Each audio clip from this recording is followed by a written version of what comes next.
Martin, are we ready? We are ready, Mayor. Thank you. Okay, this is not a joke. I'm going to call the April 1st, 2025 regular meeting of the Mill Creek City Council to order. We'll begin with the Pledge of Allegiance. Would Councilmember Paddock please lead us? To the flag of the United States of America and to the republic for which it stands, one nation, under God, indivisible, with liberty and justice for all. Leah, roll call, please. Mayor Holtzclaw, Here? Mayor Pro Tem Vignell, Here. Councilmember Cavallari, Here. Councilmember Steckler, Here. Councilmember Allison, Here. Councilmember Duque, Councilmember Paddock. Present. Councilmember Duque informed us that she is out with her family for spring break and unable to attend. So can we have a motion to excuse, please? So moved. Second. All those in favor, please say aye. Aye. Aye. Any opposed? Any abstentions? That motion passes unanimously. Audience communication. Anyone in the audience like to address council tonight? I'm not seeing anyone. Anyone online? Barb? Is she not online anymore? She was. She has disappeared. Well, she'll have another chance at the end of the meeting. So that brings us to our presentations. The first one is in honor of National Library Week. I'm going to read a proclamation of the City of Mill Creek. Whereas National Library Week is a time to celebrate our nation's libraries, library workers' contributions, and to promote library use and support. And whereas the theme for 2025 is, quote, drawn to the library, end quote, which illustrates the idea that whatever draws you in, the library has something for everyone. And whereas National Library Week was first sponsored in 1958 by the American Library Association and observed in libraries across the country each April, including but not limited to school, public, academic, and special libraries. And whereas there are an estimated 124,903 libraries of all kinds in the United States, including the local and popular Mill Creek Library.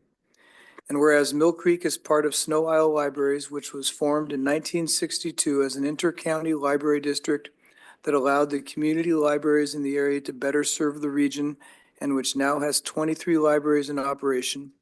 And now therefore I, Brian Holtzclaw, the mayor of the city of Mill Creek, on behalf of the city council, do hereby proclaim April 6th through April 12th, 2025 as National Library Week throughout the city of Mill Creek, and encourage residents, businesses, and institutions to utilize the many resources our local library offers and to celebrate and promote the individual growth the Mill Creek Library fosters every day. Signed this first day of April 2025. And with that, I'll introduce Director Todd for our presentation from WM. Thank you, and you picked it up correctly. It's now WM, formerly Waste Management. I put that in the agenda because we got to remember who they are, but they've changed their name, but it's still the same. Oh. So Robin, I'll have you come on up. Robin Friedman has been our senior public sector manager or something like that for a number of years. And I worked quite a bit with Robin. I think you saw her when we were doing the contract a couple of years ago. Part of our contract is they come every year and give us an annual report on how things are going. So Robin's going to give that, but she also wants to introduce two new members of the team that we'll get a chance to see. So Robin, take it away. Thank you. Good evening. Thank you so much for allowing us to present and share with you some of the unique aspects of the contract that we have with the City of Mill Creek. We've been partners for a very long time.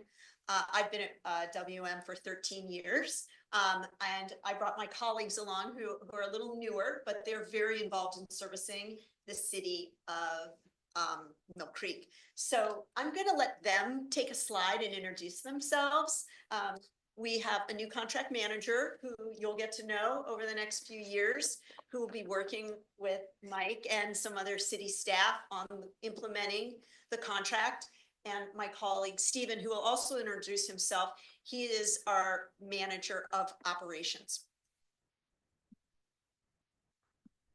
So our contract started in July 1, 2024. And it's kind of interesting. Your contract's a lot different than many other neighboring cities. Garbage and recycling yard waste are collected weekly. That's a bit of an anomaly. I'm sure you know that.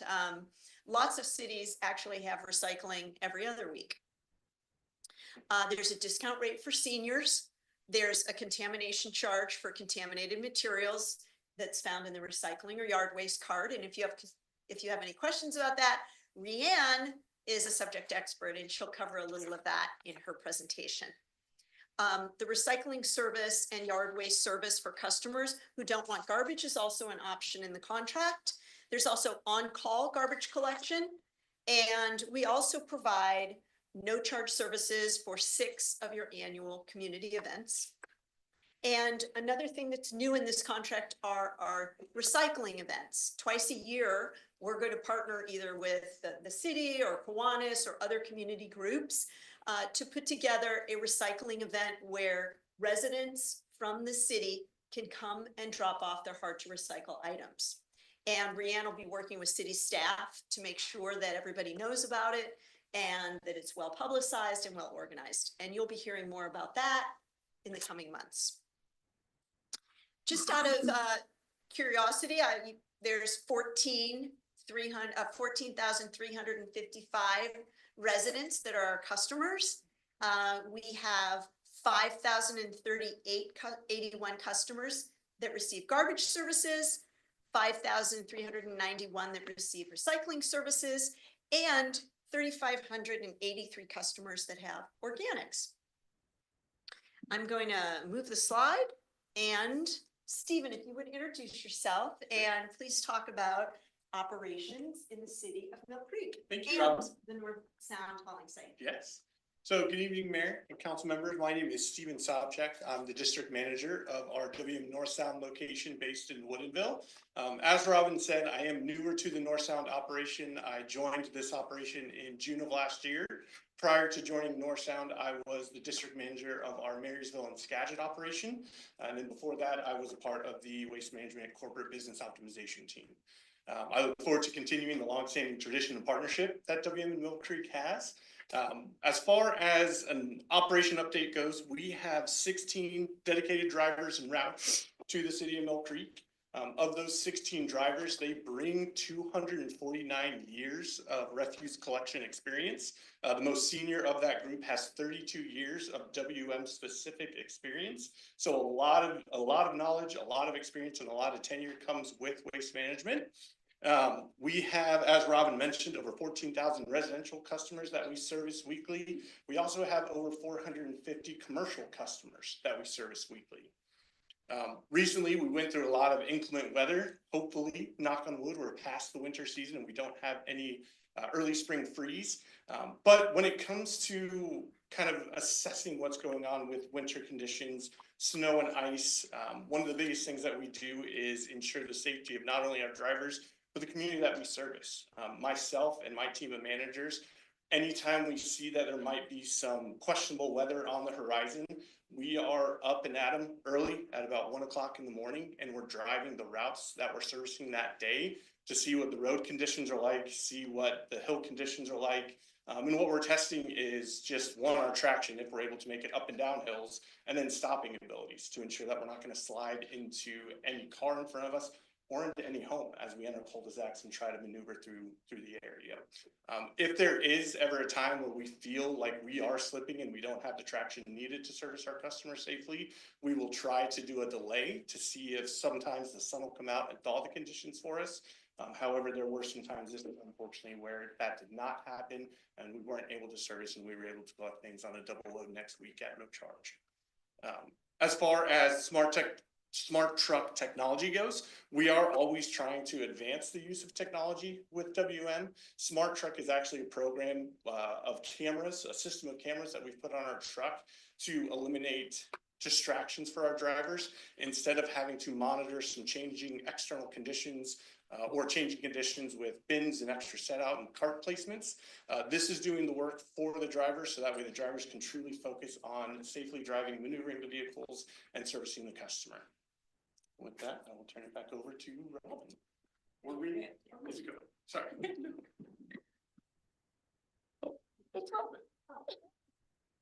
you want to do your side and then we can go back to mine? Yes. All right. Thank you all. Thank you so much to Mr. Todd, to the mayor, to the council for having us. My name is Rianne Janovich, and I will be your contract manager starting tomorrow, unofficially right now.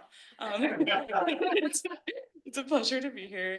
And I have worked with WM for about 3 years. I have a background in education and outreach. Just, earlier this morning, I was on the education and outreach team. Tomorrow, I will transition to be your contract manager. And as a part of my role with education and outreach, we love to talk about recycling education, contamination, and how to prevent that. So on this slide, I wanted to mention one of the amazing things about working with WM is having your recycling be processed at the the Cascade Recycling Center in Woodinville. And I also want to give a little history of, or a little background of WM's recycling infrastructure here in the state and the country. So first off, WM is the largest recycler in North America and in the Pacific Northwest. We have 3 recycling facilities in the area: Woodinville here at the Cascade Recycling Center, where your materials are processed, and 2 other recycling facilities, one in Spokane and one in Tacoma. So with 3 facilities here, we have 102 throughout the country, and that means we have very well-established relationships and partnerships with downstream recycling organizations and partners who receive these materials. One example we're very proud of is, as a company, we do not send plastics to any country besides North America. Some are processed up in Canada, but plastics do not leave this country, which again, we're very proud of.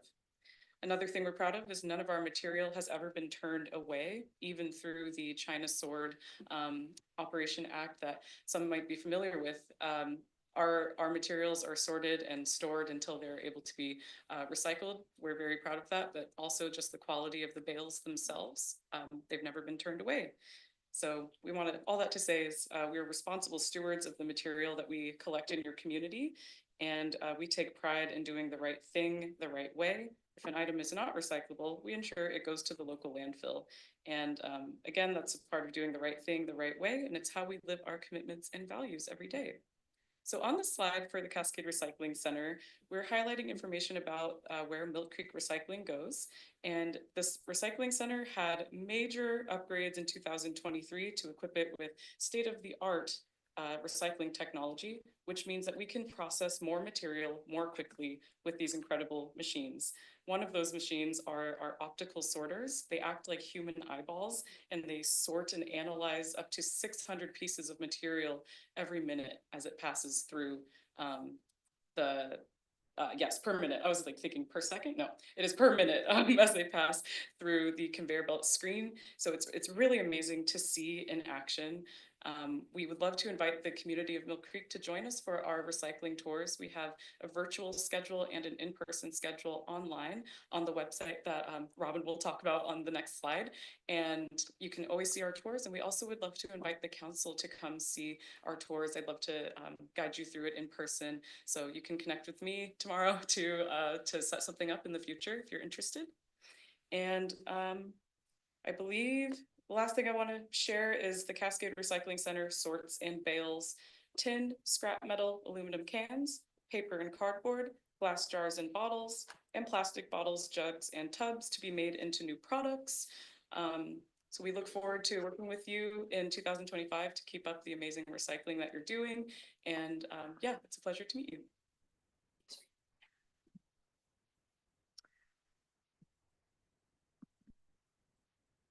So I think last time I was here, I might have talked about the ways in which a customer can reach us, and we've made some updates and upgrades to our website, and I wanted to just take a minute and walk all of you through that. And especially council members, I know that you at times may get a phone call from a constituent who says, it's not snowing where I live. Why are we not getting service today?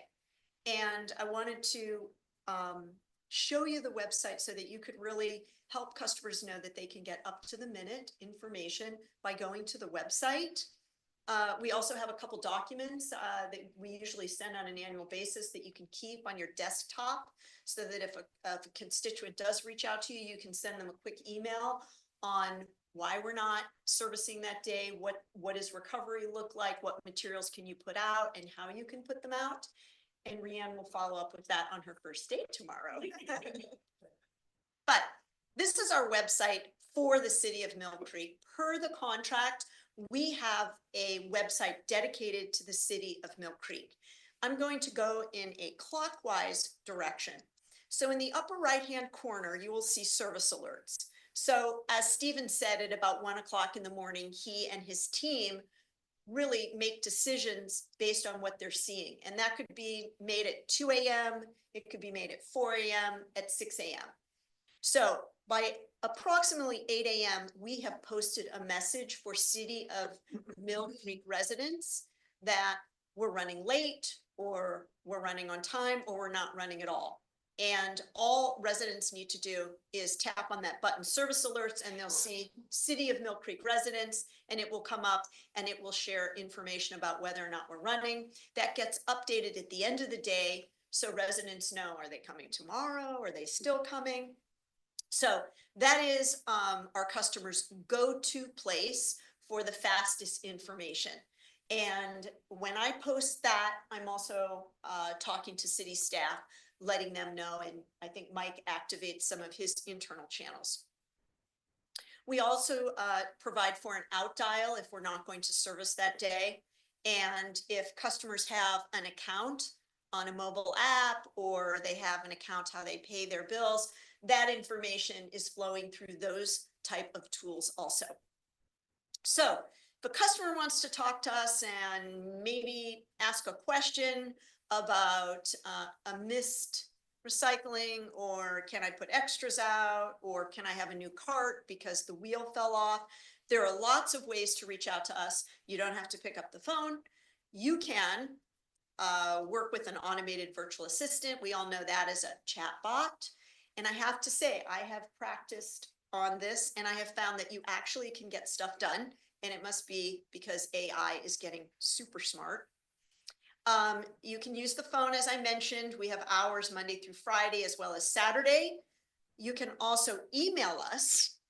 There's an email address, and you can also chat with a live person, not a bot, during normal working hours, Monday through Friday, and then Saturday.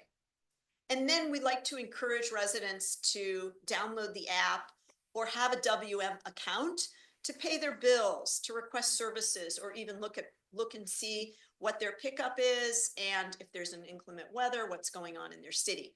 The app is really the way to get all your information in one place. We also have a form, which it must be cut off here, and I'll double check with Rianne tomorrow. But just like you can email us, we also have a form that residents can fill out, and they send it to us. A wheel fell off my cart, could you please replace it? And residents will get a return email confirming that their form has been sent or their email has been sent, and we will begin working on it. So that is how our website is set up for the city of Mill Creek. And are we going to take a couple questions if there are questions? Absolutely. Yes? Okay. Councilmember Cavallari? Thanks, Mayor. Sorry, first day, Rianne. My question's for you, actually. It's not our first day. Happy to help. Almost your first day. No, so I know one of the new nuances to this contract was we were having issues with cross-contamination before. And so we implemented, or WM did, a penalty phase. I wanted to know how that was going, and were we gaining compliance with our citizens, and are there a lot of repeat offenders? Is the process working itself out? Because I haven't heard any complaints, but that's my question. I can find out and just take a closer look at that and see how it's going. But I will say, I hope that the penalty isn't just to like collect extra money. It is to try to really keep that lesson going with people. And yeah, we hope that it's not just like an annoying extra charge. It really isn't about collecting money. It is about trying to do the right thing and recycling right, or not contaminating the yard and food waste. And if there's ever, questions about like how do I know what to recycle? How do I know what to collect in my yard and food waste? Happy to provide those kinds of links and PDFs and all that good stuff for you and your constituents as well. But Yeah, I'm not sure. that'd be interesting to know because I remember one of the last presentations, one of the old contracts, they were complaining of how the cross-contamination and it drives the price down of recyclables or you attempt to resell it in bulk. So if that's been rectified, great. Have our educational and outreach programs with WM, has that all worked? I'd love to see if that's come to fruition. So thank you. Do you have any- So I just want to say that the data shows that once someone sees a charge, they are not a repeat offender. So I would say that the contamination charge is helping in general. Rhiannon and I can work together to get you we'll send you an email with some updated information. But I just want to reiterate what Rhiannon said. It's really not charging the money. What we're looking for is a way to engage with our customers, using an oops tag and mentioning to them, can't put that in the recycle bin. Also, Stephen mentioned our smart truck technology. So if somebody puts some piece of type of garbage in the recycling bin, that is captured on a photo. So the charge comes with the photo. So people become more educated by seeing the photo and realizing, something was put in their recycling bin that shouldn't have been. But also, sometimes mistakes are made. Once in a while, we'll find that somebody might not have brought their cart in, and somebody's walking their dog, and sometimes inadvertently things happen. So we try to work with customers to ensure that carts are put out at the right time and pulled in as soon as you can. But for the most part, what we're finding across all our cities is that it's a real wake-up call. Oh my gosh, who put the styrofoam in the recycle bin? It doesn't belong there. Or Christmas lights, garden hoses. I mean, we all have a bit of wishful thinking or wishful recycling in us. At least I know I do. And I work for WM. So, but yes, it's been working well. Thanks. Councilman Cavallari, I will say from a staff standpoint, I've not heard any phone calls from single family kinds of residential customers. We did have apartment complexes that got a real challenge because a lot of people throw their stuff in. And I think maybe Stephen could even speak to that, or I think it's more learning about is how do you educate an entire apartment complex? So that's probably the tougher one, but it's been very quiet. It'd be interesting to see what their data shows because I'm with you. It'd be interesting to see what's happening, but it has not been an uproar from what I've heard from customers. The nice thing about when we do get a call from a multifamily property, we can go over there and do a number of education programs. Multifamily recycling is a tough nut to crack because those are not always long-term residents. So it's not as if we get to know them over time. So it's a little more difficult. And I don't know if anyone here has ever seen an oops tag, but an oops tag is placed on a residential cart that says, oh, there was something in your cart that shouldn't have been there. You can't do that in a multifamily property with big steel containers because who's going to read that? It doesn't really fit with that population. So when we do receive those kind of phone calls, Rhiannon, who has worked on this for a few years, can really work with the property manager. So we like getting those kind of phone calls. I know Mike doesn't, but he can pass them right off to us, and we will do our best to work with those multifamily properties and work with them to really decrease the contamination in their cycle. Councilmember Steckler? First of all, a comment and then a couple questions. I want to reiterate, we have not had the complaints, so thank you. And I think we should also put out a thank you to you and the drivers. Because you got to admit, there's an opportunity for complaints with people driving big trucks, picking up garbage cans, throwing them around, stuff gets spilled on the ground, or, I have not been, and I don't think we've had a discussion about that. And everything I've seen from the drivers in my neighborhood have been nothing but exemplary. So compliments to you on that. And if you do ever find anything on this whole thing about violations, what something that's consistent, maybe 1 or 2 times, like styrofoam. That's a great reminder. If you can notify us about that, we can send out press releases to the local paper, which is always something that people want to read about. Oh, gosh, you can't put styrofoam in there? Okay, I won't do that. That would help too. Yeah, anytime you just see a violation. So on my questions have to do with the extra events. As you probably already know, we do an electronic recycling event once a year. And last year we did over 10,000 pounds of recycled electronics. So it's very, very popular, very well attended. I think we weren't quite ready the last time we talked, but if that is something that you are able to do, you know, it's like we get a container truck with probably maybe 10 gondolas, what do they call those things, the big cardboard bins that we can separate by microwaves and everything else. It's quite a production. If that's something we could do with our local waste management, that's great. Just kind of keeping it with our partners. Something to think about, and you can notify me or Mike. Mike knows how to get a hold of me. The next question was, we have numerous requests for hazardous waste. If you could help us put together a hazardous waste day, I know that would be extremely well received by our citizens. We are all choking with materials. We know how to get rid of it, but we just are lazy. Inertia takes over. It's in our garage.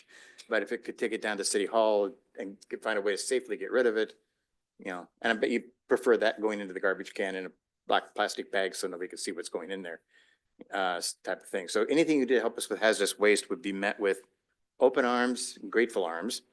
And finally, my last question, do you do anything? I've been noticing this new service of cleaning garbage cans, where they filter the crap out of the garbage cans so it doesn't go down our sewer system. Thank you, Mike, which is really big to him. If there's any way we could partner together on that kind of a service, I know our citizens would appreciate it. And I know Mr. Todd would appreciate all that stuff not going down in our sewer systems, which can be a real problem. But yeah, that's a great opportunity. So garbage can cleaning services and hazardous waste. And if you want to do an electronic recycle, if it's something that comes up, we would love to do it with our waste management partner rather than, we have a great partner right now, but it's always great to keep in the family. Okay. Just 3 items, just take offline with you, follow up.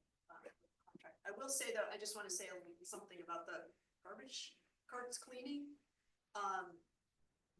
Go for it. Go for it. So I think what we could do is partner with you, maybe for a newsletter or some sort of information. I will say that we looked into cart cleaning curbside at one point because we do not do that. We take the cart away, replace it with a new one, then clean that cart in a place where we are permitted to do that. And then that goes back into our inventory. There is a company that actually will come to the curbside. So after the garbage has been picked up that day, they come behind them and they clean it. And it's a very expensive proposition. It's something that we don't offer. We were going to partner with another company to do it. We ended up not doing it. It's very costly, but you have to drain the water right there. It has to go into the truck's container. You can't leave so it's very unrealistic that we would be able to do that with residents. And it would have to be additional, you know, an add-on from the current contract. Is there a cost to our citizens if they want to, if they have a terribly smelly bin they don't want to take back in their garage? Because we have very strict HOAs around here where you can't leave you should take a garbage can to your living room or something so nobody can see it, but you don't leave it outside. So it's a problem with smelly bins. There is something in the contract, but not for a smelly bin. Not for smelly. It has to be broken. Yeah, I figured And that. to take the time.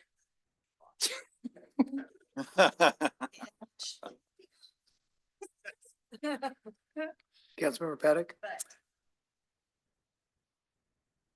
Just a comment, since the operations boss is here. Leo, Adam, Mark, Leo Garbage, Adam Recycling, Mark, what is it? Leo Bashan, Adam Cordova. Awesome. And Mark Compost. That's not his last name. I do know. Yeah, yeah, please. Okay. They're fantastic. Great service. Oh, yes, right back at you. Yeah, they're fantastic. Thank you for getting to know the drivers. I'm sure they really appreciate that. Mayor Pro And Tem? thank you Oh, for the positive compliments. Our trash cans don't smell, so they love coming up and yeah. it's an evergreen thing. Mayor Pro Tem? Thank you, Mayor. I'm going to go all the way back to some of the comments that Councilmember Cavallari had said, because that's when I raised my hand. And also adding on to something that you said, I wanted to just give a little personal insight because when my neighbor was moving, they were throwing lots of things that shouldn't be in the recycling bin. And I received an email with one of the pictures that I had put something in my bin that I wasn't supposed to. And it, just so everybody knows, it had said this was a warning to not do it again. And then I messaged back and said that I hadn't put anything in there, but my neighbor was moving and been throwing all kinds of things out. And so I got a really quick response back that to disregard the message and that they verified. I don't know how that, yes, because our bins are kind of side by side, so it's an easy mistake. So I just want to throw that out there. I thought that was, one, it was just a warning and it was really nicely done with the picture. And two, they were immediately like, oh, we're sorry, we'll correct that. So I just wanted to throw that out there for anybody's information. And thank you for the great service because I feel like I'm always happy with the service. So thank you. Councilmember Allison? Mayor. Do you partner with the school districts to teach little kids how to recycle?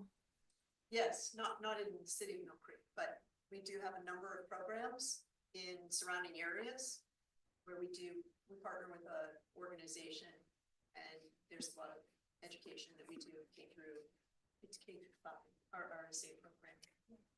Okay, And thank it's our you. mission. I have 5 kids and the one that's grown up here her whole life didn't know what she was doing. So it's a constant. That doesn't go in there.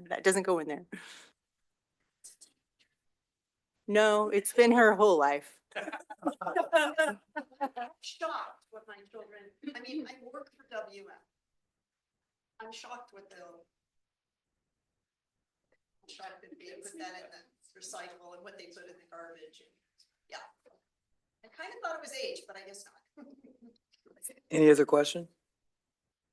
Well, thank you for coming in and giving us the update and look forward to the update next year. Thank you. Brings us to our old business, resolution related to Microsoft Enterprise Software Agreement. Mr. Waters is back with us. Where is he? Is he on the line? Good evening, guys. So yeah, I am presenting the Microsoft Enterprise Agreement again. Basically, this is it's a 3-year agreement with Microsoft to kind of give us licensing for our Microsoft 365, which is a big portion of this agreement. And then it also includes licensing for our Windows Server infrastructure and also for our Microsoft SQL Server. I know there were some questions last time around SQL Server. And essentially what we're using SQL Server is we're using it for our police department, our evidence software, initially with Access DME. And then we've been transitioning to a product called Digital on Queue. And we house that data on premise. And essentially the backend for the database uses SQL Server. It's nothing public facing. It's an internal application that the police officers use and the detectives. The Microsoft Enterprise Agreement is essentially $41,446 per year. They require a 3-year commitment. So the total cost over 3 years is $124,338. It comes out to, if you're looking at just the 365 piece, that includes, email, SharePoint, OneDrive, all the products that each employee utilizes, it comes out to about, $342.50 $2.55 per user per year. We have 86 licenses, and that's the exact number that covers all our full-time, part-time, and seasonal workers throughout the year. We try to do a pretty good job about not having extra licenses. We've tried to build that right in. We do have the flexibility to add licenses if we were to grow. But yeah, that's really, I know we haven't presented this to you guys before. I think this is the first time we brought this to you guys. This is kind of just to inform you guys, kind of give you an idea, the cost and how we utilize Microsoft 365 and Microsoft products within the city. So do you guys have any questions? Kind of open up for Q&A. Councilmember Allison. I really appreciated the follow-up email that you sent to me with all of my questions answered, all of which you covered here tonight. So I just wanted to say thank you, Bo. Yeah, no problem. Did that, Councilmember Allison, did they cover all your concerns? They did. So, I was like trying to envision how SQL Server was being deployed within the city, and it's for the police back office inventory, basically. So that's a good use of the SQL Server platform. Yeah. Any other questions? Happy to make a motion if all questions have been answered. Please. Move to adopt a resolution authorizing the city manager to execute a 3-year Microsoft Enterprise Software Agreement. Second. Is there any discussion? Hearing none, all those in favor of the motion, please say aye. Aye. Any opposed? Any abstentions? Motion passes unanimously. Thank you, Mr. Waters. Thank you, guys. Okay, we have no new business on our agenda and no proposed new initiatives, so that brings us to our study sessions. First on potential revenue sources. City Manager. Thank you, Mayor. I'm going to let our Finance Director kick this off, and then I'll weigh in after she's complete, and then we'll come back with her with an overview of all the different options. Thank you. Thank you, City Manager Yamamoto. Good evening, Mayor, council members, staff, and those joining us virtually and also in council chambers.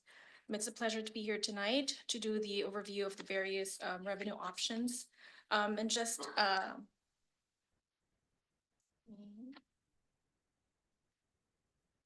so just to go briefly over our timeline, in May of 2024, City Council adopted Resolution 2024-724, which defined the strategic vision, the 2040 vision of the city, as well as the the 5 priorities, which are the establishing a vision and implementation plan for the sub area, design and development of the DRCC, develop the financial viability plan for the city, short-term and long-term, defined a well-maintained outdoors and public spaces, as well as increasing community engagement. Having these priorities and vision, the city manager and staff developed the 2025-2026 budget, and we presented those and discussed and adopted them sometime in November and December of 2024, including the 2025 property tax levy amount, wherein we discussed the 6-year projection to provide the impact of council's decision on the property tax levy over a 6-year period. And then in January of 2025, council held a 2-day strategic retreat. And on day 2, we established we focused more on the financial viability and provided staff with the guiding principles, as well as defined more the deliverables related to the financial viability priority. And one of them was reviewing our financial management policy, which we did in February of 2025. And tonight we are presenting or facilitating one of the second deliverable, which is discussing or giving you a 101 of revenue options. And so again, our purpose tonight is to go over revenue options. These are tax and fee that's authorized by the revised code of Washington. And just to again clarify, we have the revenue options. I've grouped them in three major categories. They are the category A is the business and utility tax and fees. The next one are other excise tax, and the last option is the other fees. The information that's being presented to you tonight was taken from the Revised Code of Washington. We also got materials from the Mill Creek, our municipal code, the Municipal Research and Services Center, their revenue guide for cities and towns, Association of Washington Cities. Councilmember Paddock shared the data that was provided to you during this city days recently. Also, Department of Licensing, as well as various budgets of our surrounding agencies. And again, so the format tonight, our city clerk, Leah Holmes, provided you with a matrix, hard copy of the attachment A. And I'll go through the format. We'll discuss each option based off the following format. So we'll first discuss the option and then the legislative authority, description of the tax or the fee, the rate or the fee, the uses of the monies collected, the implementation, and then the potential impact. Our first revenue option is a business and occupation tax. This is authorized by RCW 35.21.710. And this is a tax imposed by the city or town on local businesses' gross receipts or gross income from retail sales of tangible personal property. And the rate is 0.2% of their gross receipts or gross income. The use of the revenues or the monies that are collected from this type of tax is unrestricted. That means it may be used for any lawful government purpose. The implementation, the council or the legislative body shall adopt an ordinance with a referendum clause included in it. Again, this is required by RCW 35.21.706. The impact of this tax, because it is unrestricted, so it helps fund general government services such as police, public works, that benefit local businesses as well. It is another tax imposed on businesses. Staff believes that based off of the administration of this tax, we would require an additional 0.5 FTE to administer the tax, as it would require routine audit to ensure compliance with the regulations and proper collection of the B&O tax income. This would be done, the timing of the collection would be done quarterly and annually. And based off of our 2024 retail taxable sales from our data, which is about 25.7 million, it would approximately bring us $40,000 to $50,000 a year.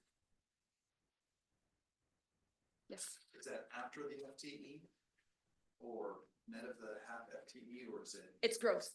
So. Yeah, before the FTE, before the cost of the additional position. Okay, and then next up is utility taxes. This is similar to B&O tax except it's applied to public utility districts. The legislative authority are the following. It's RCW 35.21.870. Also RCW 35A.82.060. And what is this is the tax on income of public and private utilities providing services within the city limits and or upon the city's own municipal utilities. And I grouped them in three categories because the rates are different for each group. So group A would be for electric, gas, steam, and telephone. And telephone is classified as cell phone and pagers, if those still exist. And With that group, it's, the rate of tax is 6% unless the voters approve a higher rate, and that's by simple majority. Group B is for water, sewer, solid waste, and stormwater. And Group B does not have any limitation on the rate. Group C is cable TV, and according to RCW, it may not be unduly discriminatory nor should not exceed the other rates. So generally, other cities that that have cable TV utility tax, they're usually about 6% as well. What's excluded are internet and satellite TV, and this exclusion is dictated by Title 47 of our U.S. Constitution, sections 151 and 152 respectively.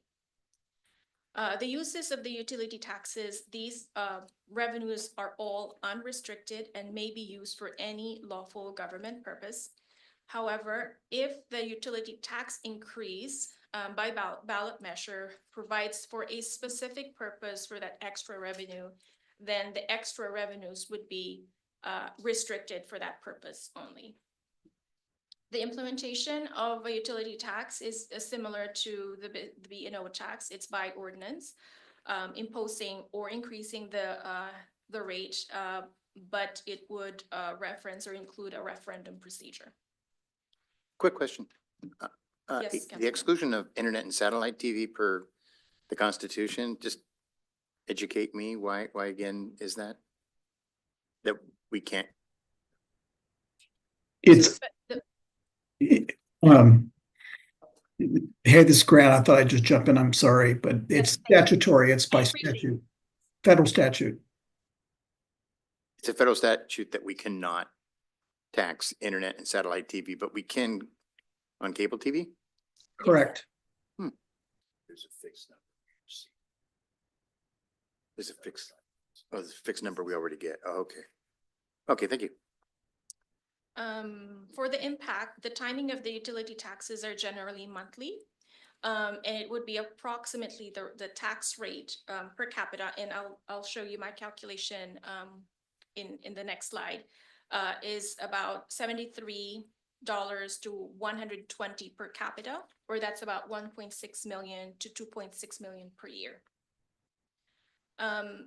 This next graph is comparison of the tax revenues of the city of Mill Creek plus 10 surrounding agencies.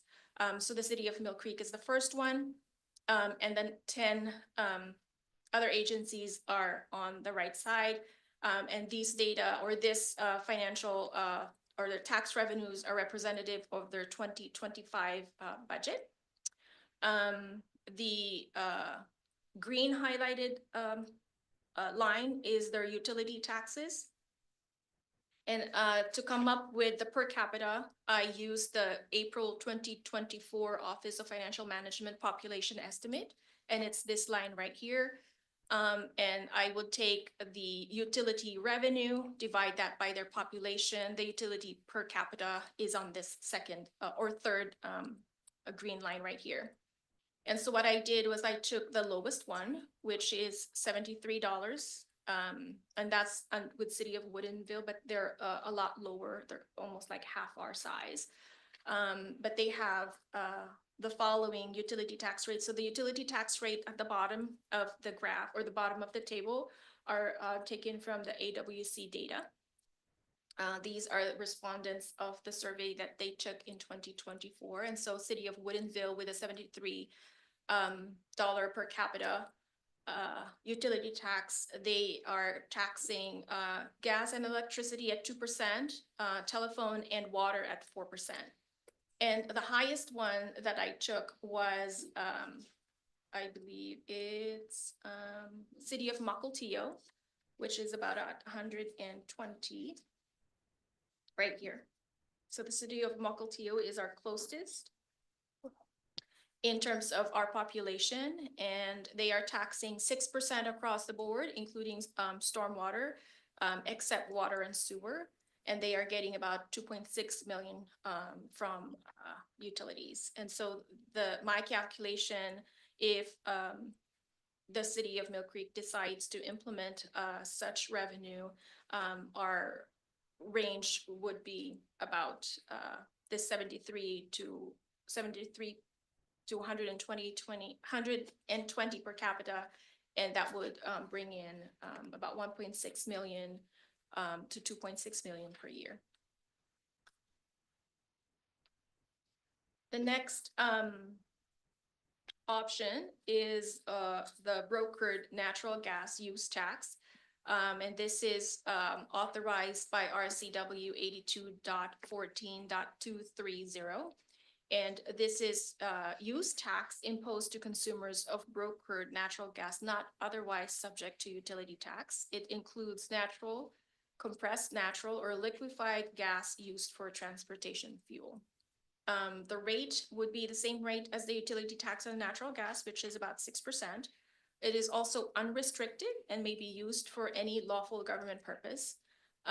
This one, however, is done by ordinance and does not require a voter approval. In this case, if we implement such a revenue, the city must contract with the Department of Revenue for tax collection. And this will be collected monthly. And approximately, this would be about less than $10,000 a year. Going to the next major category for other excise taxes, we have the regulatory business licenses. This is authorized by RCW 35A.82.020. And what is this? This is the city may impose additional regulatory licenses and fees upon certain classes of business that in our analysis require additional regulation and oversight for code enforcement or public safety purposes. Now, the rate must be established and cannot exceed the total cost of the administration, inspection, as well as code compliance. This is another unrestricted revenue, again, may be used for any lawful government purpose. It can be adopted by ordinance, and the city must contract with DOR for tax collection, annual collection as well. And this is going to be less than $5,000 a year. So examples of what these might be, they are adult entertainment, home-based businesses, massage parlors, mobile food vendors, and short-term rentals. So currently our Mill Creek Municipal Code provisions covers 5.26 is for the adult business licenses, which charges $800 plus $25, $800 for the license plus $25 per manager, entertainer, or wait person. Also, and the other provision is 5.18, and that's for the cabaret licenses. And that's $500 per license plus $35 per dance. This one, if we would would be beneficial for us, but it would rely heavily on code enforcement. The next excise tax is our lodging sales tax. So Director Ryan presented this to you briefly in his study session last February of 2025. This is authorized by RCW 67.28.180 and 67.28.1811. It may impose lodging taxes, or the city may impose the lodging taxes up to 4%, of which 2% is credit against the state's share of the sales tax, and then 2% in addition to the sales tax rate. However, RCW 67.181(2)(b) states that cities in Snohomish County may not impose the additional 2% additional tax because Snohomish County already imposed the countywide 4% lodging tax before January 1 of 1997. So in this case, we will be limited to just a 2% credit against the state sales tax. This tax, however, the revenues here are restricted. They generally must be used for tourism activities or tourism-related facility. It may also be used to repay debt for affordable workforce housing within half a mile of a transit station. Implementation is by ordinance. If we do have it, the city must establish a lodging tax advisory committee to review funding applications and recommend the funding awards. We are also required to report annually the revenue disbursement as well as the recipients to the Joint Legislative Audit and Review Committee. I wasn't able to estimate the potential revenue that might come in because we are still gathering the HOA data that might either that would impact the calculation of the estimate for the lodging tax.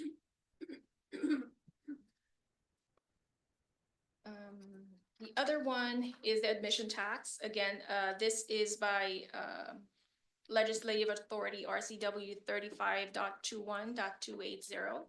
And this is a tax imposed on admission charge for various events and facilities, for example, theaters, dance halls, and any other activity where admission charge is made to enter the facility or where charge is made for food and drink, where entertainment, recreation, or amusement is provided.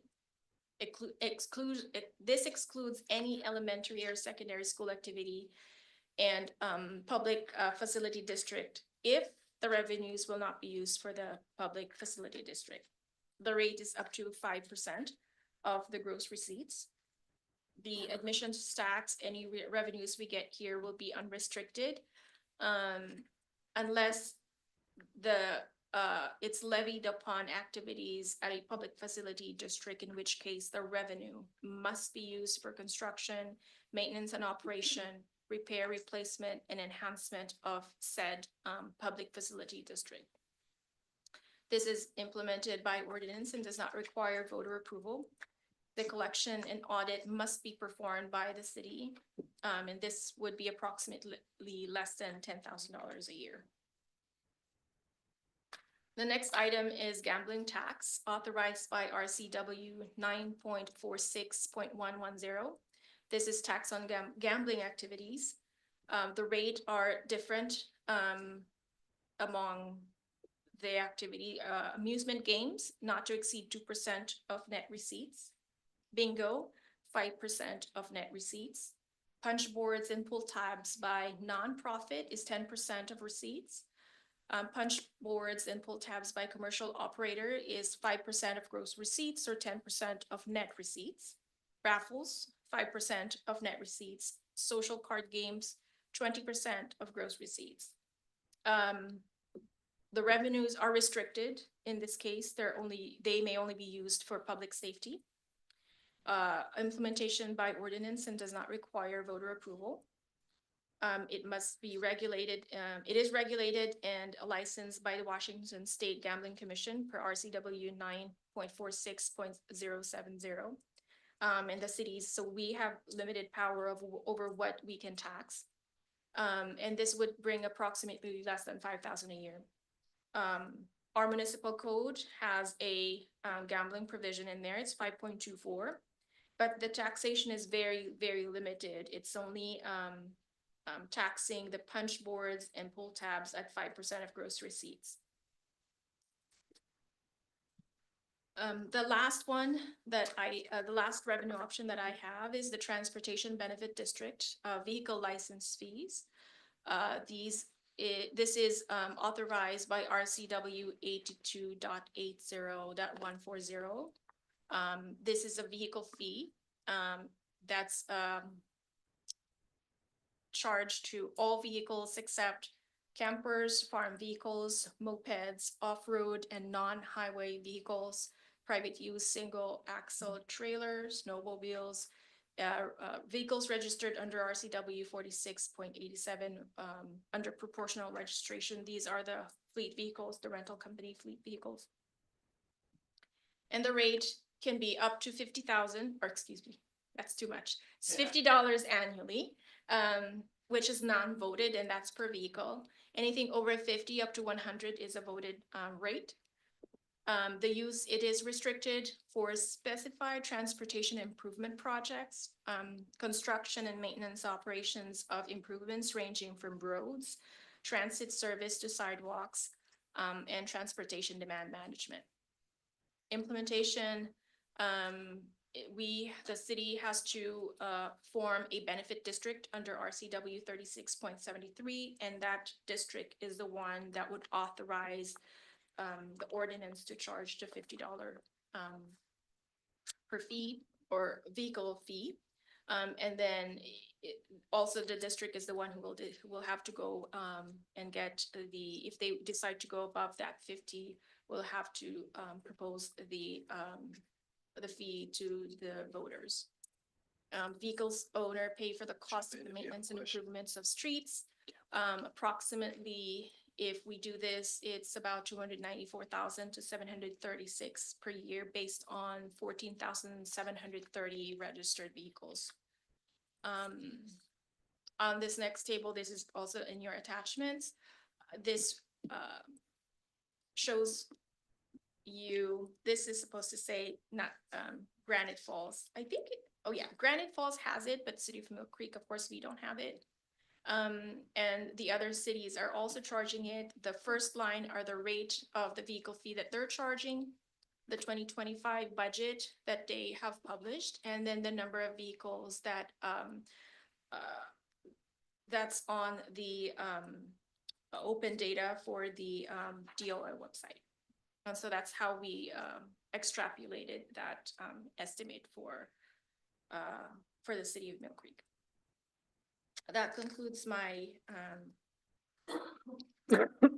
presentation, Mayor. I'll turn it over to the city manager. Go ahead, Martin. If I may, Mayor, I just want to say a few words before we come back. And I know you have a lot of questions about these revenue options, kind of why we're doing this. And it's good timing, as you heard from our finance director, in terms of council's priorities strategically moving forward, looking at the long term. There are a few things that there are implications here of some of the decisions that you may or may not make. One is the impact that this could have on their financial analysis for annexation.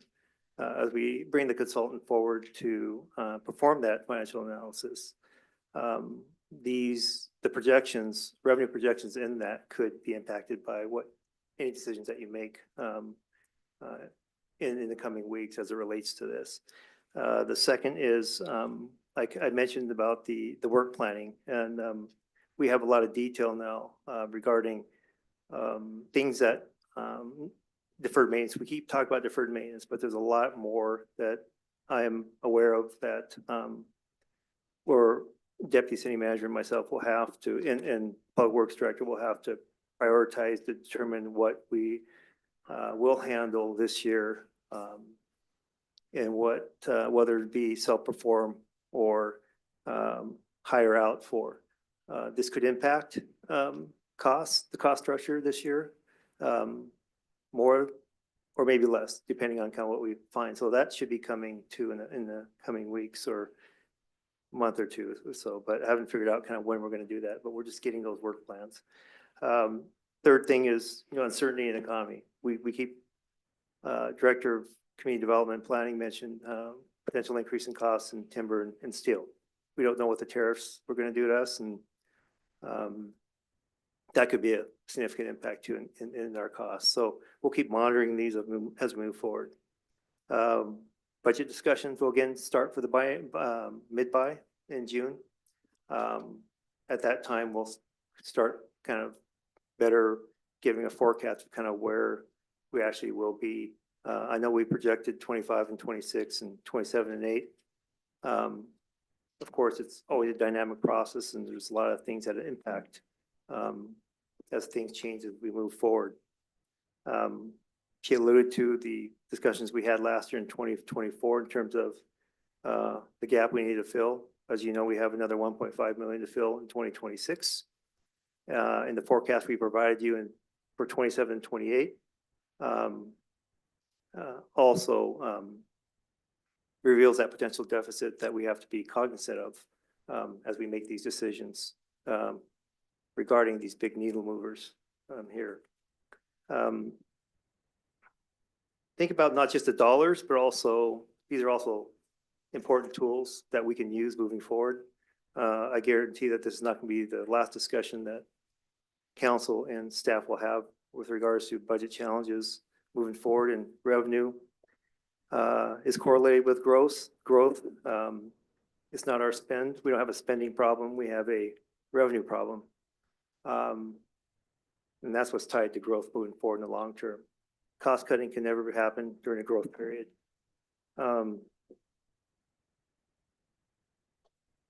Process moving forward is today we wanted to inform all of you, just kind of quick Q&A. Another part of the process, whether we take 2 or 3 bites at it, will be getting your thoughts on kind of what decisions you want to make moving forward. And that may entail you directing us to go back and giving you further research information on some of these, or maybe bringing back packages, ways that we can package together some of the needle movers, and some things that where we could generate a little revenue could be packaged up with the larger needle movers. But for example, on the utility tax side, you know, the max is 6%, but you don't have to go that high. But again, this is all based on our need too. So we'll align this kind of with what our cost structure is at this point and try to get close as we can to what we think we'll need in the coming year, and looking forward through 2028 as well. So a lot of things to think about. And hopefully we'll get to a point where we'll have a full business session, either the second or third bite, and we can make a decision one way or another. So hopefully I didn't confuse you, but I gave you some idea of kind of what direction we wanted to go in. And I'll hand it back over to the finance director or council to ask questions. Councilmember Cavallari.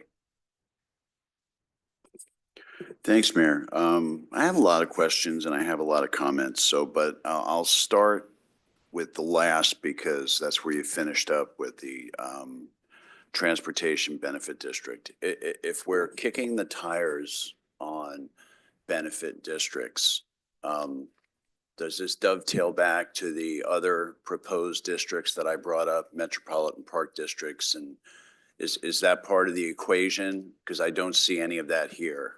I think those are project-specific funding sources as opposed to potential general fund sources.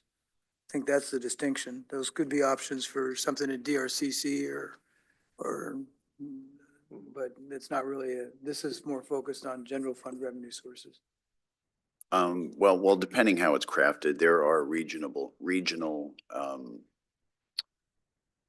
districts, like I said, that I think we identified the west side of Both Leverett Highway without using the U word, utility taxes, of utilizing that side of Both Leverett Highway for a taxing district, whether it benefits things in the future or things in the present is immaterial. I think if we're going to kick the tires on benefit districts, we should have that conversation now as well. I think the plan was to give you this, and I think the other benefit districts would be discussed at a later time. Oh, they're separate? Okay, Yeah, all right. because they're a little bit bigger. This one I included specifically because it would help general fund indirectly. So recall during the budget process, one of the things that really started to change was that the streets fund does not have enough to support our street cost. And so then the general fund is being will have to subsidize and continually subsidize the streets project. And so if we have this one, then it will be an additional revenue source for the streets project and take the pressure off of general fund to subsidize it. That's why we included it here. Now, the other benefit district that you mentioned, for instance, the park district, I know briefly that if we decide to do the park district, it will be similar to this one. It'll be a separate body, governing body. It's not directly going to benefit the City of Mill Creek's general fund. It will really be more like the mayor said, it's for a special That purpose. region. And it'll be just that section and it'll fund that one. Yes. If I may, Councilmember Cavallari, I do recall now, we did stage that out the third quarter. The Memphis District discussion and analysis. And that's where I was going. I was just, does this piece tie into that, or this is completely separate? And I think you've already answered that. So I'll hold my other comments and let some other council members ask their question. Thanks. Councilmember Steckler. Well, first of all, thank you for putting this together. This is the kind of stuff that we need to make decisions. Great information. Three quick questions. I noticed that Edmonds was not on this list. Is that because they? Can you turn your mic on, please, Councilmember Steckler? So sorry, pardon me. I noticed that, well, let me also put my compliment on the record too. Great job on this. Thank you for Thank you. taking the time to put this data together for us. It really helps us in making decisions. I noticed that Edmonds wasn't on this list. Is that because it doesn't have a utility tax? Oh. Or am I missing it? Am I looking at Edmonds on this list? I couldn't see it here. Oh, good. Thank God. Oh, They're not in the best financial shape, so I'm not sure. well, that's why I was curious about whether, I was very curious if they had one. Do you recall if they do have a utility tax? I didn't think that they had, I couldn't tell because the data from AWC is what the one that I started out with, because they are, if they did have the, if they responded, then I will have a data of their rates. And then I would go to their budget to pull their utility budget, but they did not respond, so I didn't put them in this Okay, one. But so I they could may or may certainly- not, we don't know. Yeah. Do, Councilmember Steckler, did you want that as a follow-up? I would be curious about that, especially considering their current financial situation, but it is noticeable how we are we truly that rare at not having a utility tax? Is Yes. that- Okay, I just wanted to clarify that. Get that on the record. Yeah, thank you. Any other, the Bothell population on this data chart, is that correct, that number? Yes. It is 20,380? That's the King County or the Snohomish County. The total population of Bothell is 50,800 or so. Yeah, that's what I thought. The one for Snohomish is. Edmonds is at 6%, if anybody was wondering. Oh, you just looked it up? Okay. Yes. Yeah, okay. So Edmonds is 6%. And so Bobbles 50,000. 50,800 roughly when I just looked it up as of 2023. Okay, so that would, that looked pretty out of whack with everyone else. Okay, that does make sense. I knew they were bigger than that. So in that case, then my calculation of the 300 per capita would be wrong.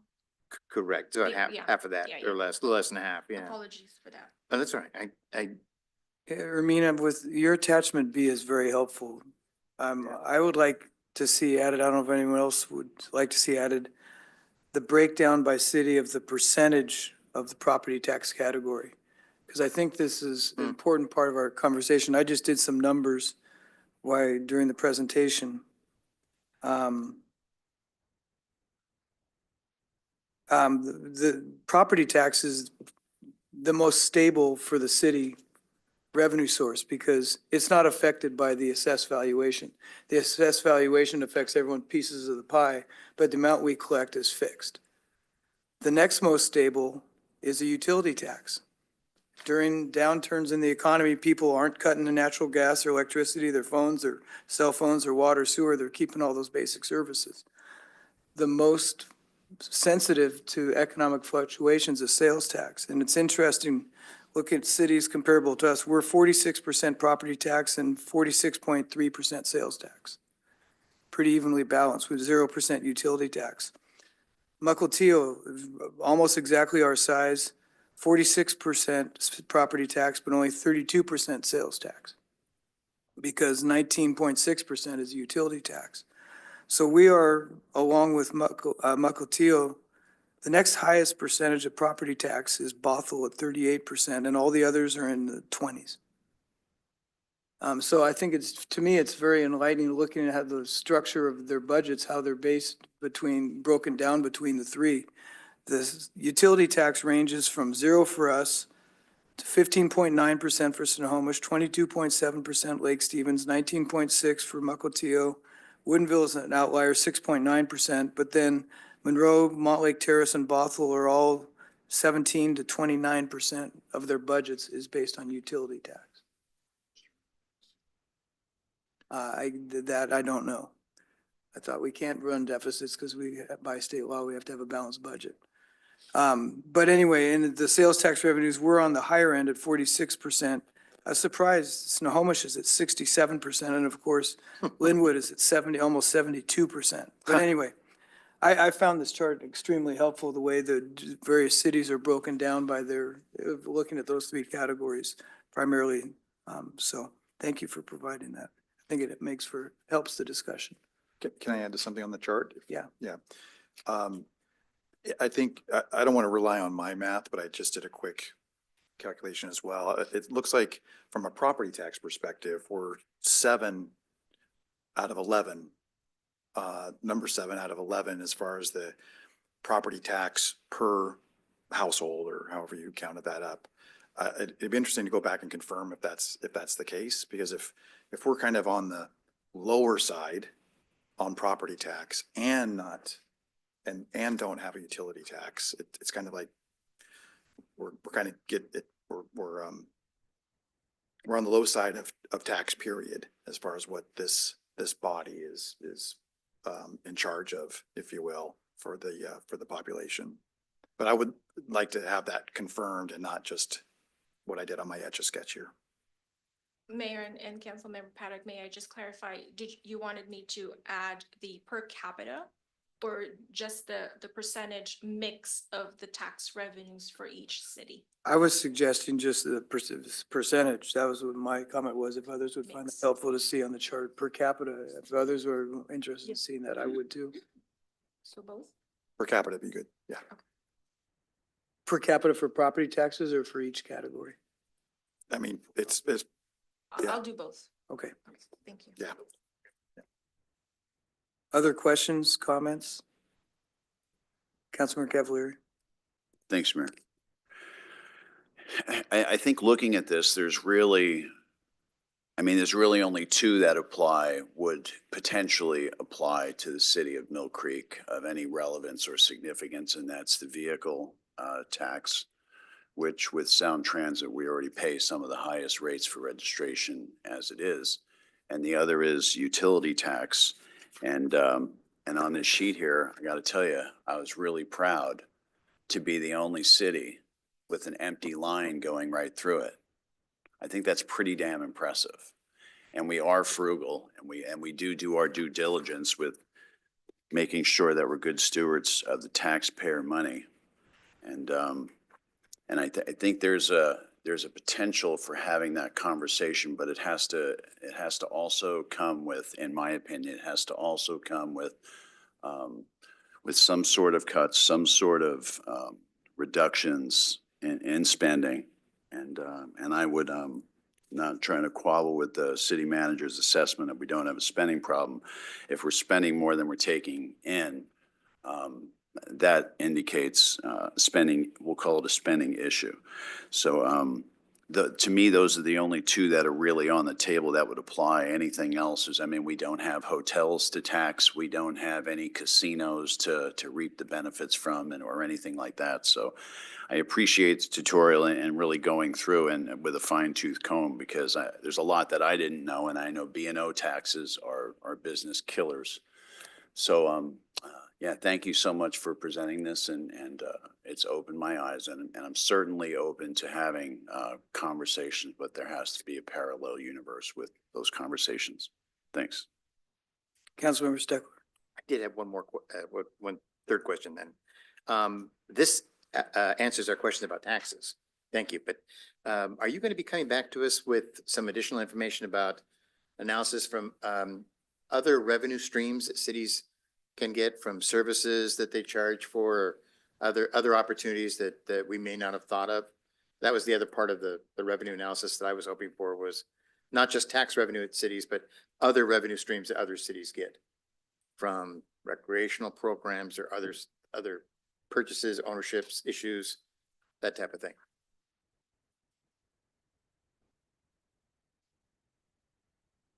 We are looking at that in the city fee study. Oh, good. We don't have that information yet, but we are collecting it. right That's great. If it's forthcoming, that's wonderful. That's all I'm asking. Okay, good. Ermina, what percentage of our budget this year was employee costs? I'm sorry. What percentage of our budget this year on our expenditures was employee costs? I'm gonna be guessing, Mayor. Approximately. I want to say it'll be over maybe between 50 to 60% of our budget.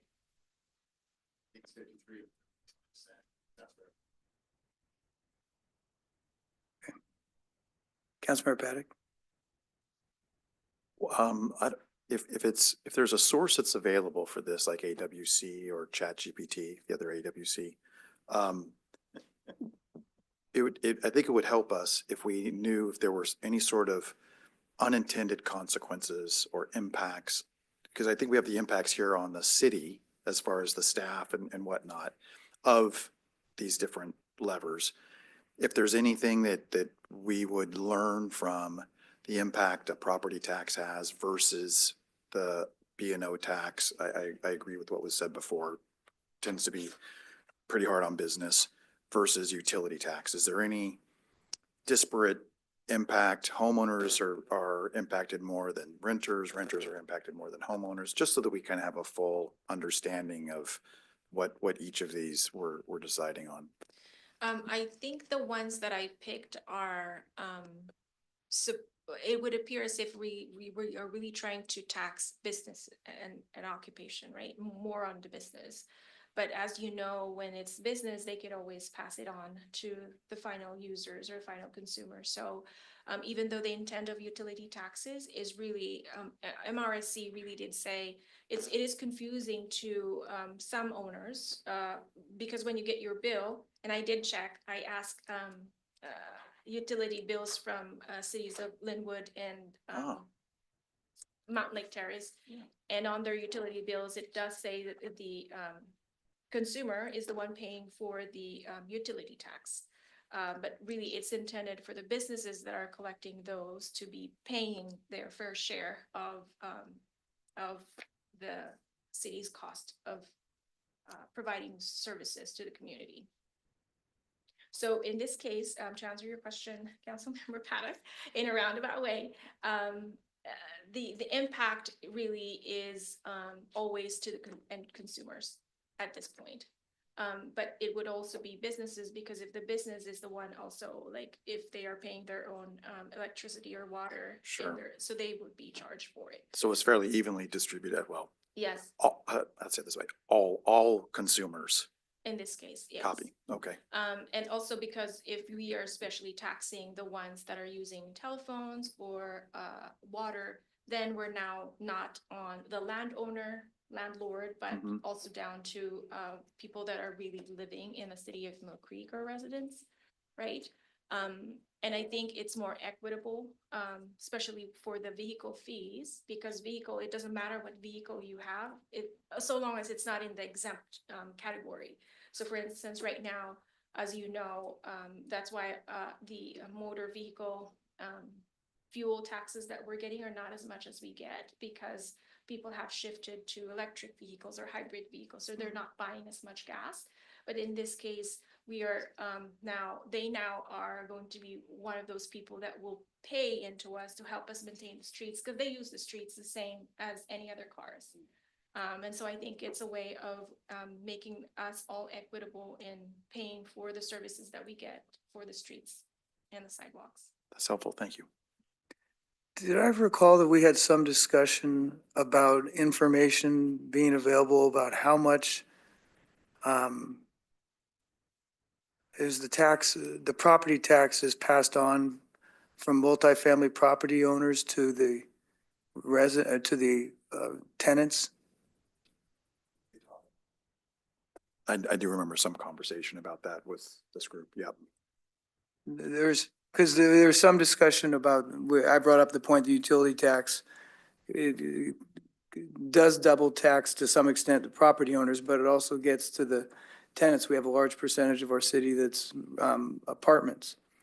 And those people don't pay they pay some property tax through their rent, but it's not a one-to-one. And I thought we had talked about have some source of information that Oh.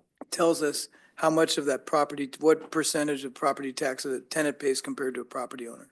We haven't done it for a while, but I remember a number of years ago, if you look at the assessed value for the apartment houses and add all those up and say this is 1,500 people in these apartment houses, you look at the percent each person or the amount each person pays in taxes, assuming 2.5 people per apartments, you can compare that to what happens in single family homes. And I don't remember what the result was, but it's different, quite a bit less because the cost of the property per unit is less. Right, but the point was, there's some data we could get that shows us that 100% of that property tax isn't passed on to the tenants. And you're absolutely right, though. That's always been the main point of contention or the main argument for utility taxes is that someone living in an apartment doesn't pay what the homeowner does, not even close when it comes to tax per person, or like to use the finance manager's words, something that's equitable. So that's the argument that I've always struggled with, where I've opposed utility taxes, but I see the rationale behind it. But just imagine taking that idea further and breaking it down into districts and being able to apply that same concept. And is no, where- I'm not arguing for it. I'm just I wanting know. to have that information in front of us. It's, or most likely you in front of you guys next year when you make these decisions as part of the budget. I think that No. might be helpful. And I think it's a great point. I can try to find some data. Yeah, it's not imminent, but I think any information on that would be helpful. Yeah, I'll see if I can find some data. Martin? Yeah, if I may, Mayor, one of the things you mentioned is that we have discussed internally is the financial risk, the exposure. Doesn't matter how much you're going to cut, you're still going to be the same percentage exposed, depending on what your cost structure is. So I think that's important. Something to consider as well, too, in terms of consistent revenues or things that are more variable like sales taxes. So, and we're heavily on the variable side of things. So it's something I think it's always comes up in our discussions. So thanks. Other questions, comments? Okay, thank you for the Thank you. presentation. It's helpful. Now what we've all been waiting for, middle housing.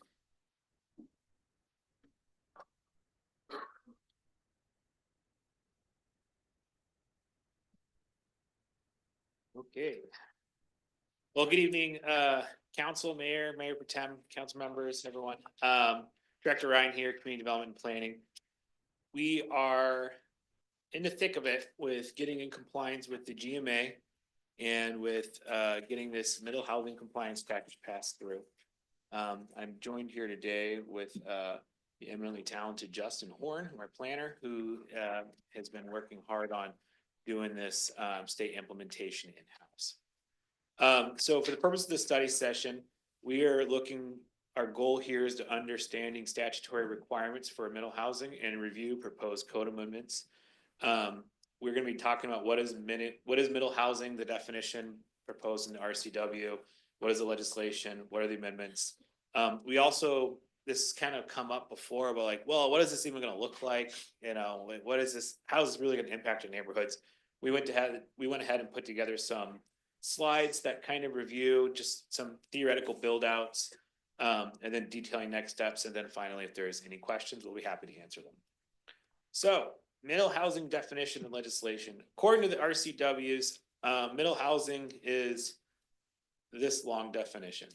Buildings compatible in scale, form, character with single unit dwellings, including duplexes, triplexes, fourplexes, fiveplexes, sixplexes, townhouses, stacked flats, courtyard apartments, and courtyard housing.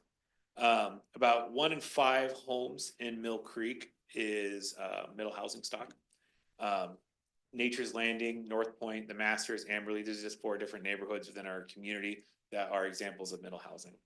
They're fairly common in the Mill Creek housing mix. So why are we doing this?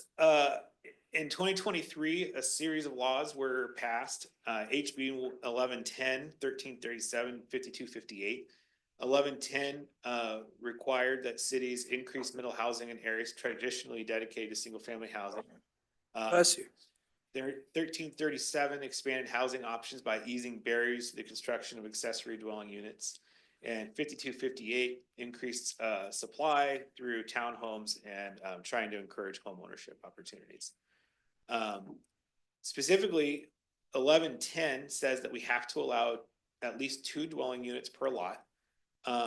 It also requires administrative design review for middle housing. So sorry, design review board. That is another thing that they are no longer opining on.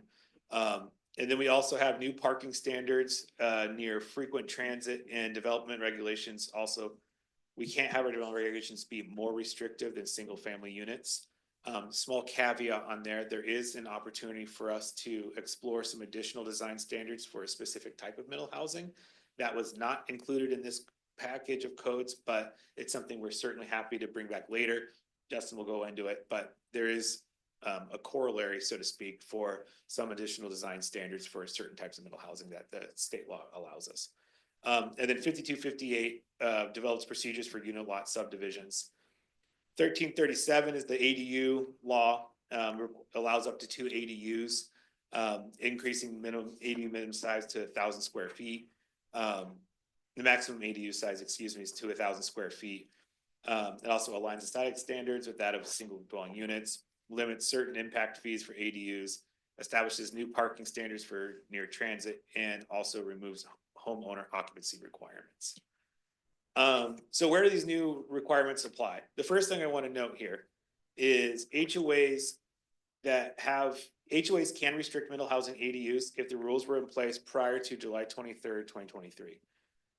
Just to reiterate this out the go, we do not track HOA regulations. We do not enforce HOA regulations. We are not trying to get in their business, and I do not want to get in their business. So some questions about, well, is this going to apply within my community or in whatever community? The best answer to that is we're not sure. We don't really track these, how the HOAs are governing themselves. However, these are great conversations to be bringing up to your HOA presidents if you are concerned about these things. So the minimum density allow requirement is a citywide application. ADUs only apply, those regulations will only apply in our neighborhood residential and medium density residential zones, and unit lot subdivisions are citywide for non-stacked middle housing types. It's incredibly jargony language, but that's what the state gave us. So I'm now going to be joined by Justin. He's going to be going through the specifics of the laws, of the code updates, and we'll be kind of going into the nuts and bolts of this. Thanks. Hey, just out of curiosity, but Yes, sir. what is for ADUs while we're there on that subject? Can a homeowner park a giant sized camper or 2 on their property and call that an ADU? Under the current regulations, that would not be considered an accessory dwelling unit. Under the new regulations? It's not a dwelling, it's a vehicle. Yeah. Okay. Yeah, there is a state law being contemplated that refers to mobile homes. But until it passes, goes further, respectfully, I'll punt on commenting. Yeah. All right, good evening, Mayor, Mayor Pro Tem, Council. So I'm going to go through the amendments. Quick notes on implementation. So state law requires that we amend our development regulations. However, when we make those changes, there are some additional, if we only did those, it could cause inconsistencies in the municipal code and make it hard to understand. So we also have some changes that are discretionary. They're designed to make the code clear, consistent, predictable. That being said, all discretionary changes, they're not designed to go further than what the state has done. They're just designed to make sure the code is consistent. Justin, can I ask a question? Yes. In my day job, we deal with this with a lot of cities, and some cities are doing this in 2 phases. In the first phase, they're just doing the minimum necessary to comply. And then some jurisdictions are considering going above and beyond what applies to their jurisdiction. Are these amendments the minimum necessary we need to comply with 1110 and 1337? Yes, these are the minimum necessary to comply. We are going to talk about at the very end some additional changes, which I think the council may be interested in doing. But what we have now is just minimum necessary. Okay, I think it's important baseline to have that. That's what we're looking at, is this is the minimum we need to do. Yeah, Thanks. So in the list of amendments that was attached to the packet, every proposed amendment has an annotation which is either required, preferred. So if it says required, that's something necessary, absolutely necessary, but from the state. And preferred means there's a staff choice to include to make it easier to understand or predictable. So I'm gonna go through title by title. There are 4 titles that were in the code that were changed. So the first title is Title 4, Boards and Commissions. Very minor change this title. We moved the list of items that require design review board approval to Title 17, where we consolidated all design review requirements. Next up is Title 14, Code Administration. So one of the changes we did was to add definitions that are necessary for amendments to Title 16, 17. The only policy change in Title 14 was removing the owner occupancy requirement from the ADU definition, and that was a requirement of 1337. And then we updated some definitions just for formatting clarity. Title 16, Subdivisions and Plats.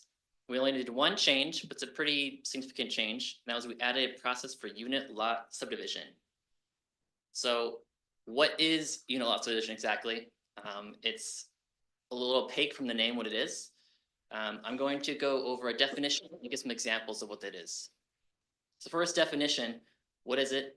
It is a process that allows the creation of unit lots where development standards apply to the parent lot as a whole rather than the individual unit lots. So what does that mean? Here's some diagrams. Okay, great. So if we look on the left here, we see there's a lot, which I'm going to call the parent lot.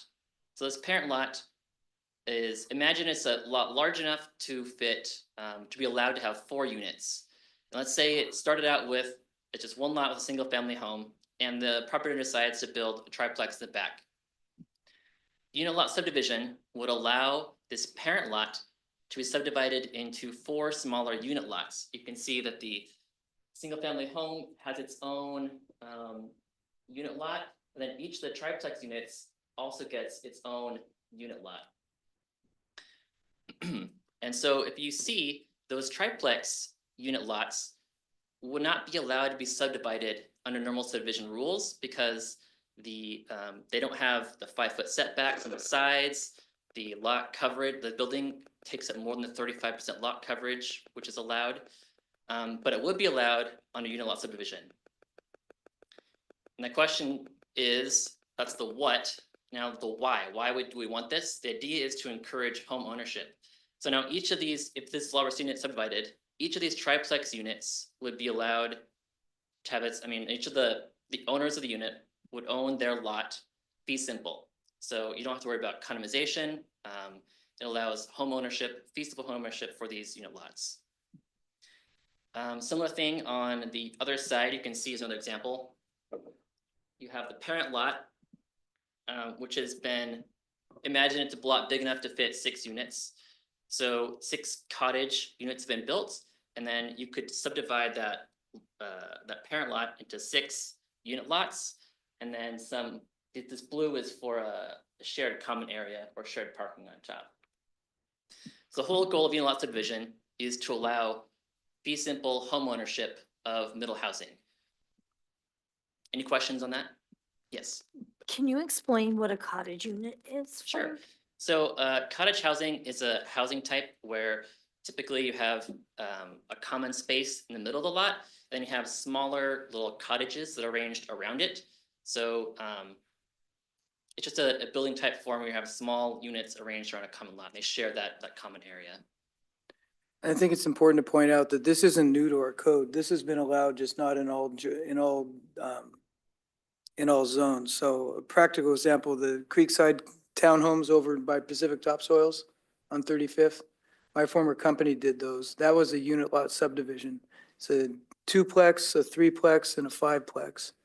And by doing it as a unit lot subdivision, you can create the property boundaries down the unit wall, down the unit, between the units.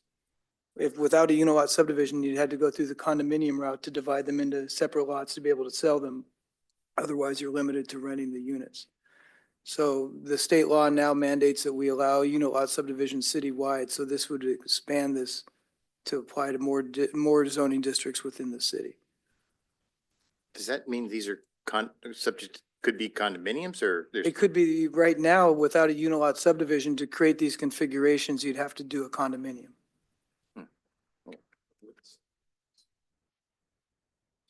Yeah, so right now, for instance, in the neighborhood residential zone, which covers most of the city, most of the residential area of the city, you cannot do this unit lot subdivision. You could only, if you built that triplex that we see on the left side, you could only condoize it or have it as apartments. It couldn't be like townhome, fee simple ownership. But now with this little process, you could do that. All right. And then the bulk of the changes are in Title 17 zoning. Possibly the biggest change is we updated the density calculation to allow 2 units per lot. And again, that's allowing for 2 units per lot, not requiring 2 units per lot. We also aligned the minimum lot sizes with density. We aligned the MUHDR principal uses with HDR, that's the high density residential zones.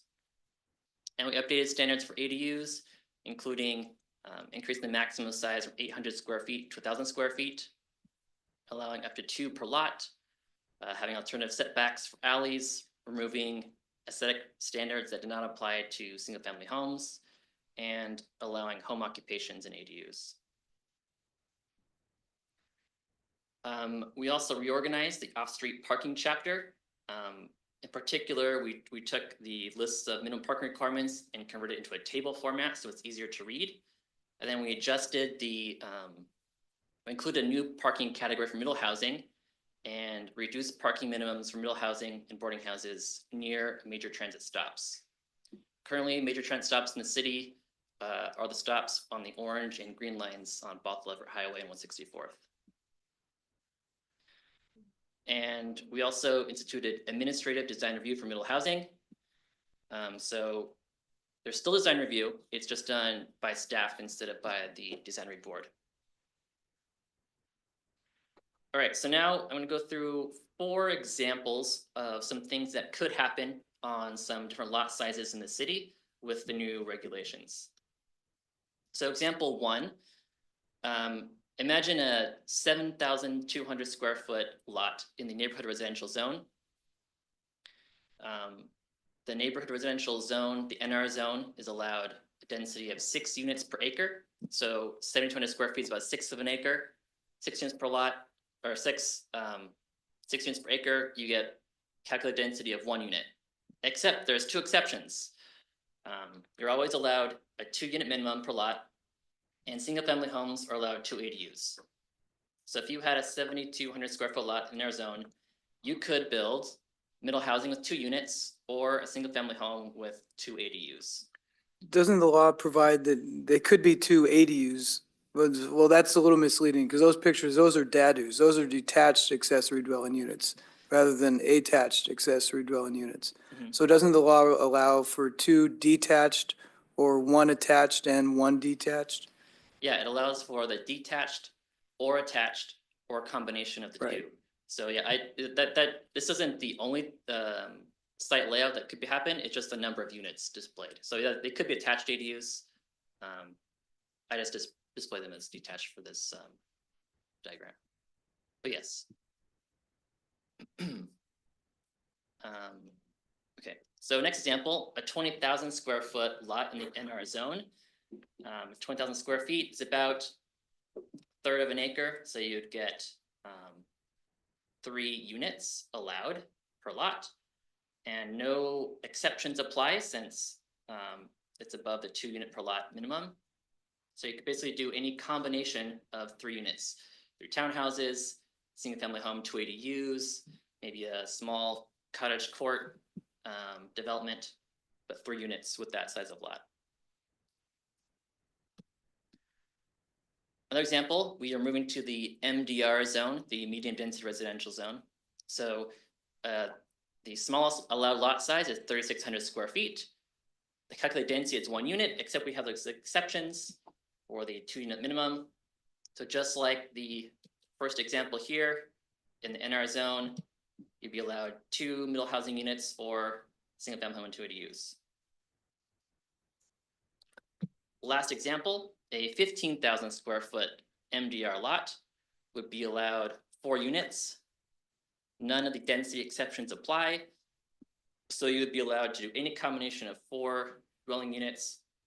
And you would have to do at least 2 because the MDR zone has a minimum density of 5 units per acre. All right, any questions about those examples? All right, so next steps.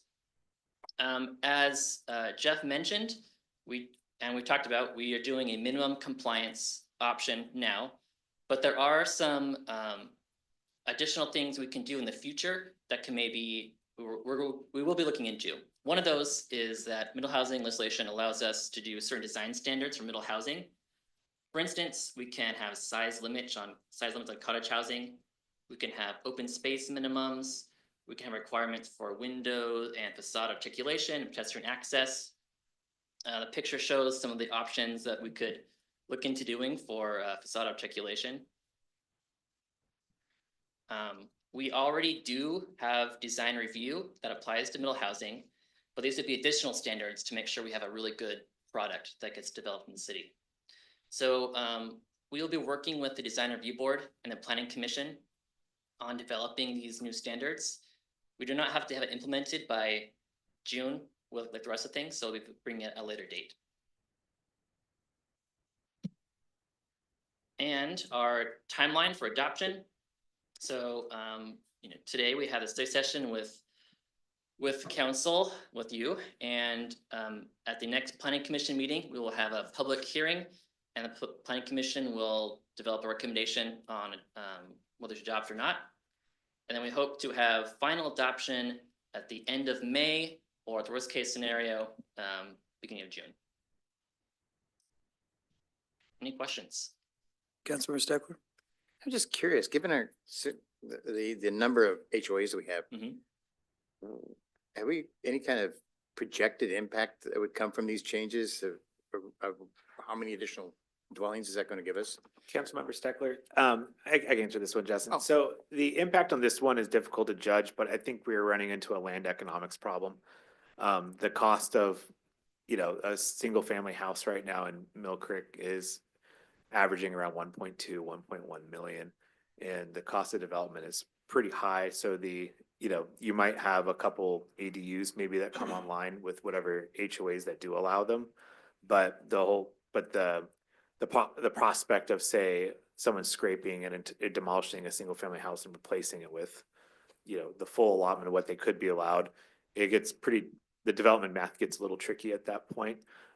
So in addition to having, 2/3 of the city be encompassed by a large proactive HOA, where you do have HOAs that maybe didn't update their regulations or are not governed by an HOA, still the land use economics on this might be tricky. That it's difficult to determine what the overall impact of this is going to be. Yeah, I can see an impact outside of the HOAs, but so many of ours have been established for so long that they're probably, prior to the minimum date that you stated. I wonder if is this going to allow us for an additional 100 homes, 1,000 homes? Yeah, I was just curious. Any projected impact on this? We did do that study back in 2023 when 1110 was going through the legislative process.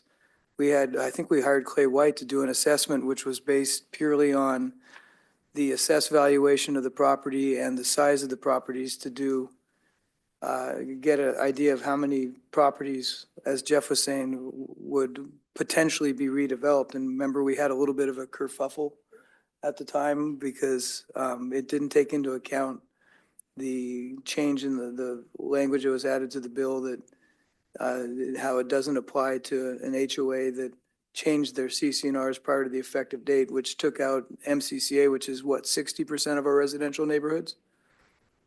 So we have done a little bit of an assessment, and I believe that what we concluded was there's not a whole lot of properties outside of the MCCA that are likely to redevelop under these provisions when they're enacted. Well, that's my point. Under the HOAs, there's so many HOAs, even outside of the MCCA. There are other smaller HOAs out there as well that have been around for quite a while. Is there any kind of impact going to come from this?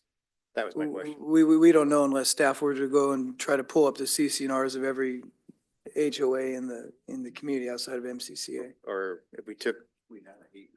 Yeah, I thought. No, the heat map wasn't based on HOAs. It's based purely on the assessed valuation because there's some metrics that says if a property is, assessed valuation is a certain amount low enough that it's then likely to be redeveloped, and as well as looking at the size of the properties. Those are the two metrics that Clay looked at. Yeah, but my point is you might mention 60% of our population is under the MCCA. 60% of our residential So areas. even that 40% that's left, I gotta think at least 50%, if at least of that is covered under HOAs that have been established prior to the cutoff date that was discussed earlier. So That doesn't mean they have a prohibition on middle housing in their CCNRs. That's what MCCA did not have a prohibition. And they, within the 30 days after 1110 was adopted and before it took effect, they worked with an attorney and amended their CCNRs to prohibit it. So you're thinking that there are, even though these HOAs have been around for quite a while, their chances of them having amended their guidelines are minimal. Yes. At best. So there probably is an opportunity for those, these new mill housing standards to be implemented. Yeah, my point was the fact that there is an HOA doesn't mean that they're not subject to 1110.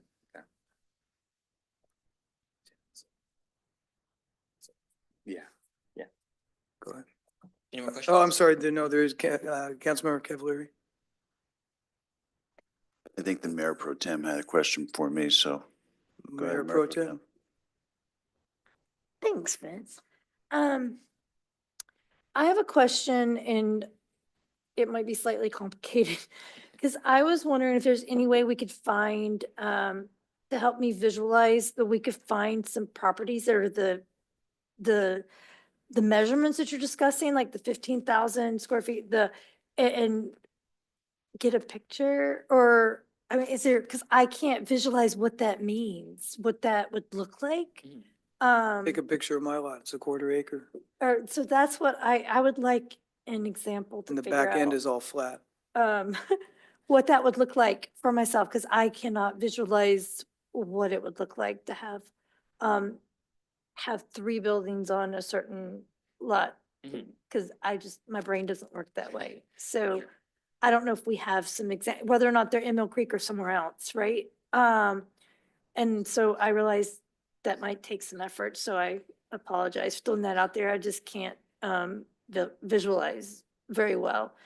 And then the other thing I wanted to throw out, based on what Councilmember Steckler was saying, I also want to add that just because some of the properties are not in HOAs, does not mean that they have space, because there's still some that are not in HOAs or have the provision, but they are already like duplexes or condos or whatever as well. So that would limit even more how much space is available.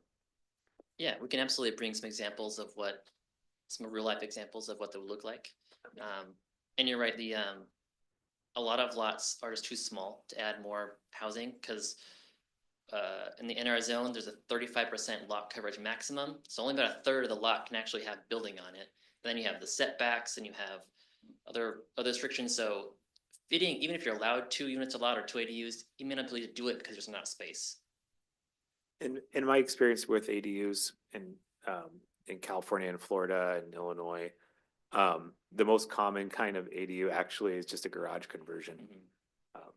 So that's usually, if you do have a lot that's too small, then usually the garage will get turned into a studio or a granny flat, or turns into a mother-in-law unit. That's the most common kind of a small lot kind of ADU. Vince? Thank you, Mayor.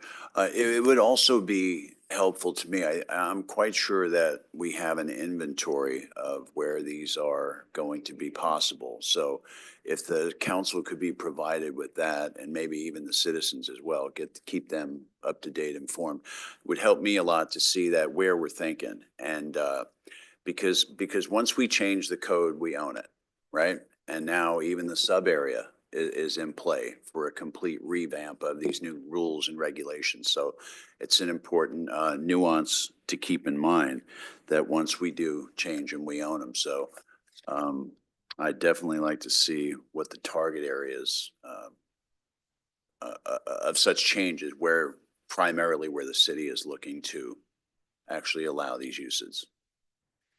Well, again, Councilmember, so we're happy to provide any analysis you're looking for, but we're not looking to get involved with HOA processes and if anyone wants to apply for an HOA or apply for an ADU, we will happily process it. But at no point in our process are we requesting them to take that up with their HOA. That's between them and their HOA. And we're not trying to become involved in the HOA internal policies.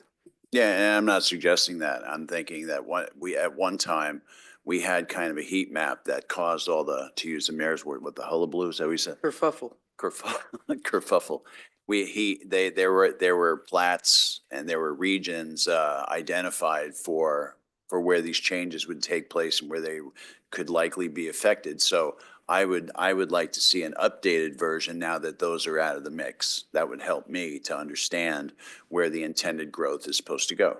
But that map was dealing with a different issue. Those are looking at what would be likely to redevelop, which is a different issue than what we're dealing with today. Is we're mandated by state law to change the zoning, regardless of whether market conditions would result in them actually being redeveloped. We're not mandated to change the zoning. We're mandated to show capacity to do so. No, that's a different issue. We are mandated by 1110 to adopt zoning to allow for middle housing in all residentially zoned neighborhoods.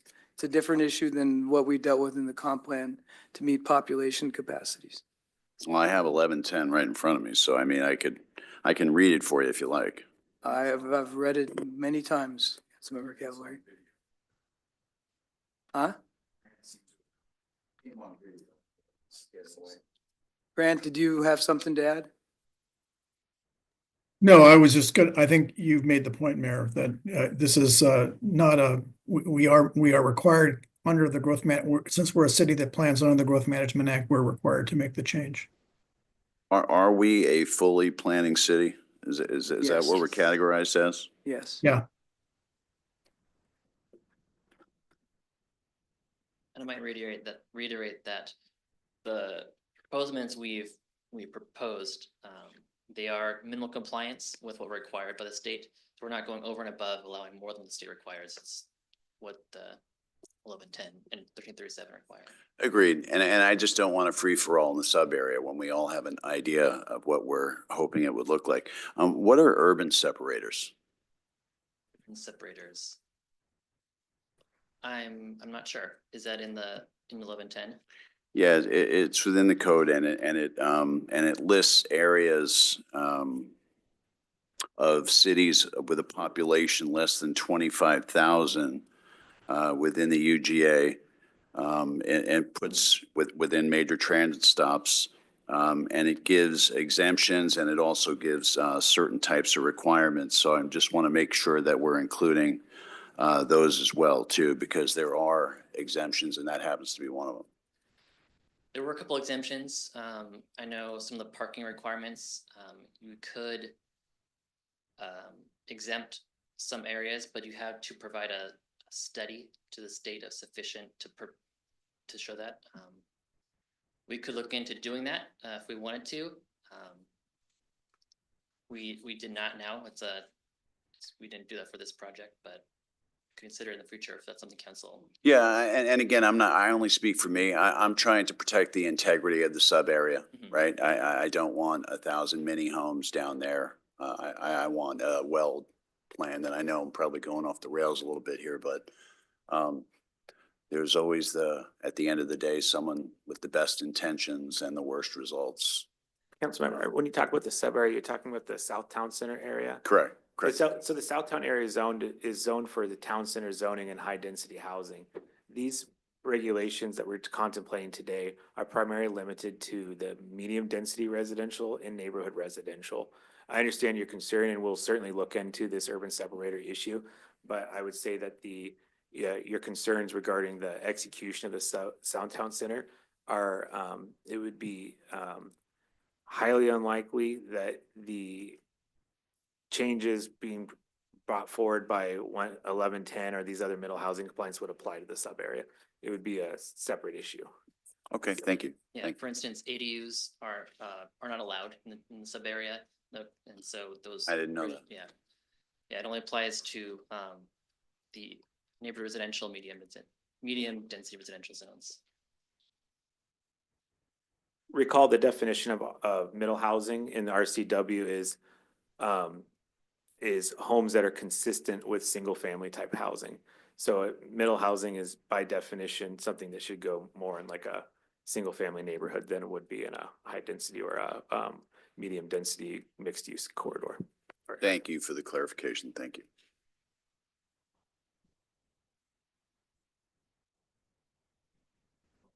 All right, well, thank you. Thank you. A couple comments. I thought I didn't realize you were done. A couple technical questions, and you don't need to give me the answers now.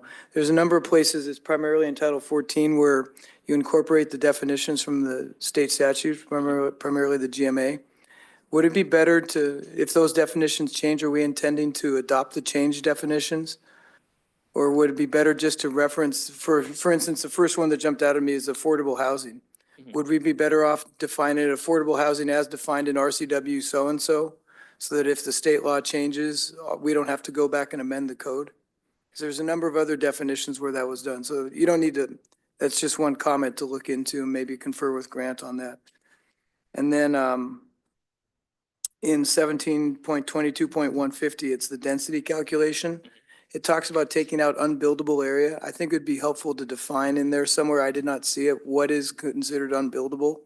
I assume it's road right-of-ways and wetlands, critical areas and buffers and that sort of thing, but I think it'd be behoove us to define what is and is not unbuildable area for that calculation. We do have a definition for unbuildable area. In one draft, I referenced that definition specifically, and I took that reference out, all it back in. So Okay, yeah, immediately clear. I missed it. I think it'd be helpful to have it in. In one of the tables, it talks about walking distance. Maybe I missed it. Is there somewhere where we define what is walking distance? Is it as the crow flies, or is it walking distance via existing public right-of-way? Great point. It's it's walking distance, but we should clarify that. Was that in the 1727? The Oh, six, yes, table 17.27.060-1. And then this just came up, this isn't unrelated to the middle housing, but when I saw the provisions on parking, it made me think about all the businesses in town center that are creating their own personal parking places reserved for. Yeah. So it is unrelated to this, but at some point I'd like to have a chat about that. So those were the questions the technical questions that I had from looking at it. You bring up a good point. What are the parking requirements you alluded to in the, of these new codes? Can't be anything more than what we require for single family. Pardon me? Can't be anything more than what we require for single family per 1110. Yeah, so we only, Wow. we didn't change any minimums except for middle housing and for areas near transit. So your one example had like 8 homes on it. That would be, the parking requirements would be for just a single family home? Each of the units would have its own. Each of the units, yeah. parking requirements are the same as a single family. Okay, so it'd be 8 times. Well, for middle The- housing in particular, let me pull up. Yes, so if you have 8 homes, you have to have 8 times the parking requirement you So would if have for you- single. Yeah, if you built a that cottage Yeah. court example with 6 units, Oh. you would need 2 parking spaces per dwelling unit unless it was near frequent transit, then it'd be 0 parking spaces. But there aren't that many areas that Yeah. are near frequent transit No. that also are zoned for NR, so it's pretty small. Wow, okay. Any other questions? Thank you, Justin. Okay, we have no consent agenda tonight. That brings us to a report. City Manager, any reports? Thank you, Mayor. I just have one report and just want to welcome two new maintenance operations employees, Bram Peach and Peter Zalm. We're happy to have them start both today. Good additions, another almost 30% increase to our 5-person staff on that team. So this is going to greatly impact our ability to get these projects executed. So thank you. That's all I have, and no other staff reports. Okay. Just a few really quick things. We'll be having the South County Mayor's Lunch tomorrow. I'll report back on that in 2 weeks. Remember, we don't have a meeting next week. We have a special meeting on the 15th. Snohomish County City's dinner is April 17th. I'm not sure the deadline to register. I think it's April 12th is the deadline, so please let Leah know if you plan to attend. And then I think the last thing I have is we need to wish our city manager happy birthday. Sorry. Happy birthday. Mayor Pro Tem, any report? Thank you, Mayor. I just wanted to report, I stopped by and said goodbye to Darlene at the library today because today was her last day, as Councilmember Duque had mentioned before. So I stopped by and said goodbye to her today, and we are going to miss her. She's been working with the library, she said, for 25 years. So she's looking forward to having a fun time and has some trips planned. So I'm going to miss her greatly. And she's been a wonderful asset for our city and for everyone who uses our library. So I'm sad to see her go, but happy that she will be able to enjoy her free time. So thank you. That's all. Councilmember Cavallari? No report, just a comment that as we start to have these conversations about revenue generation and new taxes, understanding fully that the state is about to unleash the record taxes on the average taxpayer probably within the next week or two here. So let's keep that in mind, that everybody's struggling and not everybody can afford it. Thanks. Councilmember Steckler? Yeah, there's a big $16 billion shortfall that's got to be paid somewhere for the state.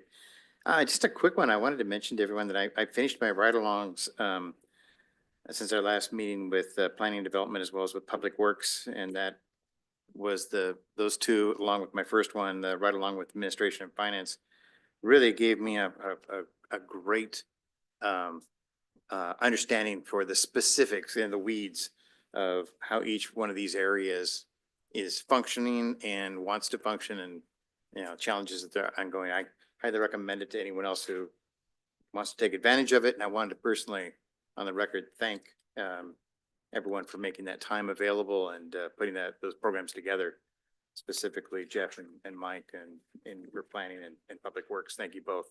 That was very informative and I appreciated your time. That's it. Councilmember Allison? Yeah, just one thing to share. I stay in contact with Noah Philbrook. She's the widow of the late Fred Philbrook, who was the custodian of our city's history for 30 years. She's completed a labor of love and scanned in every single page of every single edition from 92 through 2022, and she's going to make that available to the city. I looked through a few of the really early ones. It's something else. It was all about the city. So a thing of the past. Councilmember Paddock? That's great. That sounds really interesting. Just one notification, I guess, the Snohomish County Law and Justice Council. It's a group within Snohomish County that advises county council on public safety, criminal justice, and legal services. They have 7 community seats available for community members that are interested in shaping local justice initiatives. And if you're interested in being one of those 7 or applying to be one of those 7, You can find that on the council's website. Good way to get involved if those issues are of interest. Barb Heidel. Okay, that brings us to audience communication. I'll start online. Would anyone like to address the council? Ms. Heidel.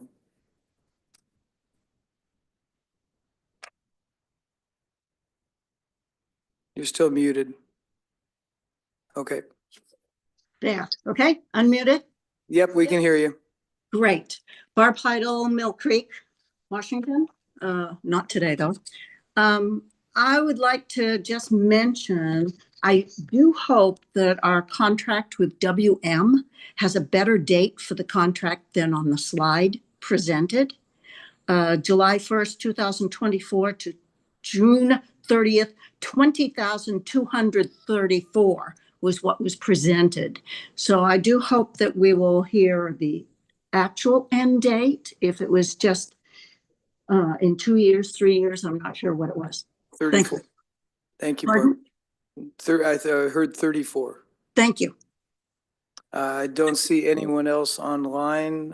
Anyone in chambers? No one in chambers. So we have an executive session on the agenda. How long is it going to need? We going to need? Okay, so we don't need to extend. Let's not extend the regular meeting then. And we will recess to executive session at, what time is it? 8:10. We'll start with 10 minutes. No action will be taken at the conclusion of the executive session. So we'll be in recess, executive session till 8:20.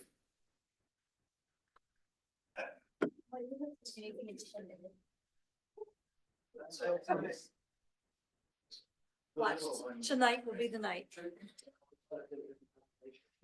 So that's how about there in the university.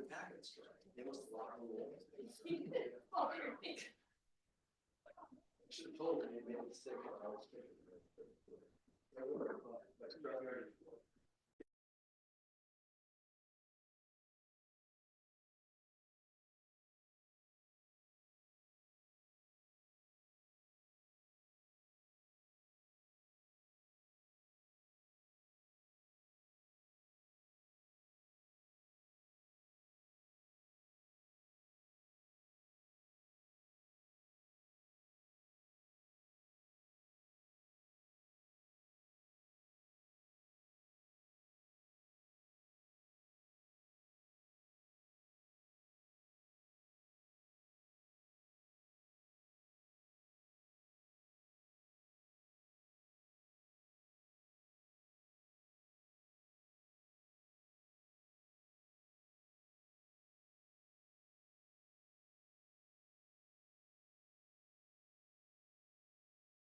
Leah, you there? Oh, can someone close out of the conference room computer, log out? I am here. I can go log it out. Okay, the council has concluded its executive session at 8:18. No action is being taken, and with nothing further on our agenda, we will conclude the meeting, adjourn the meeting at 8:18. See you on the 15th.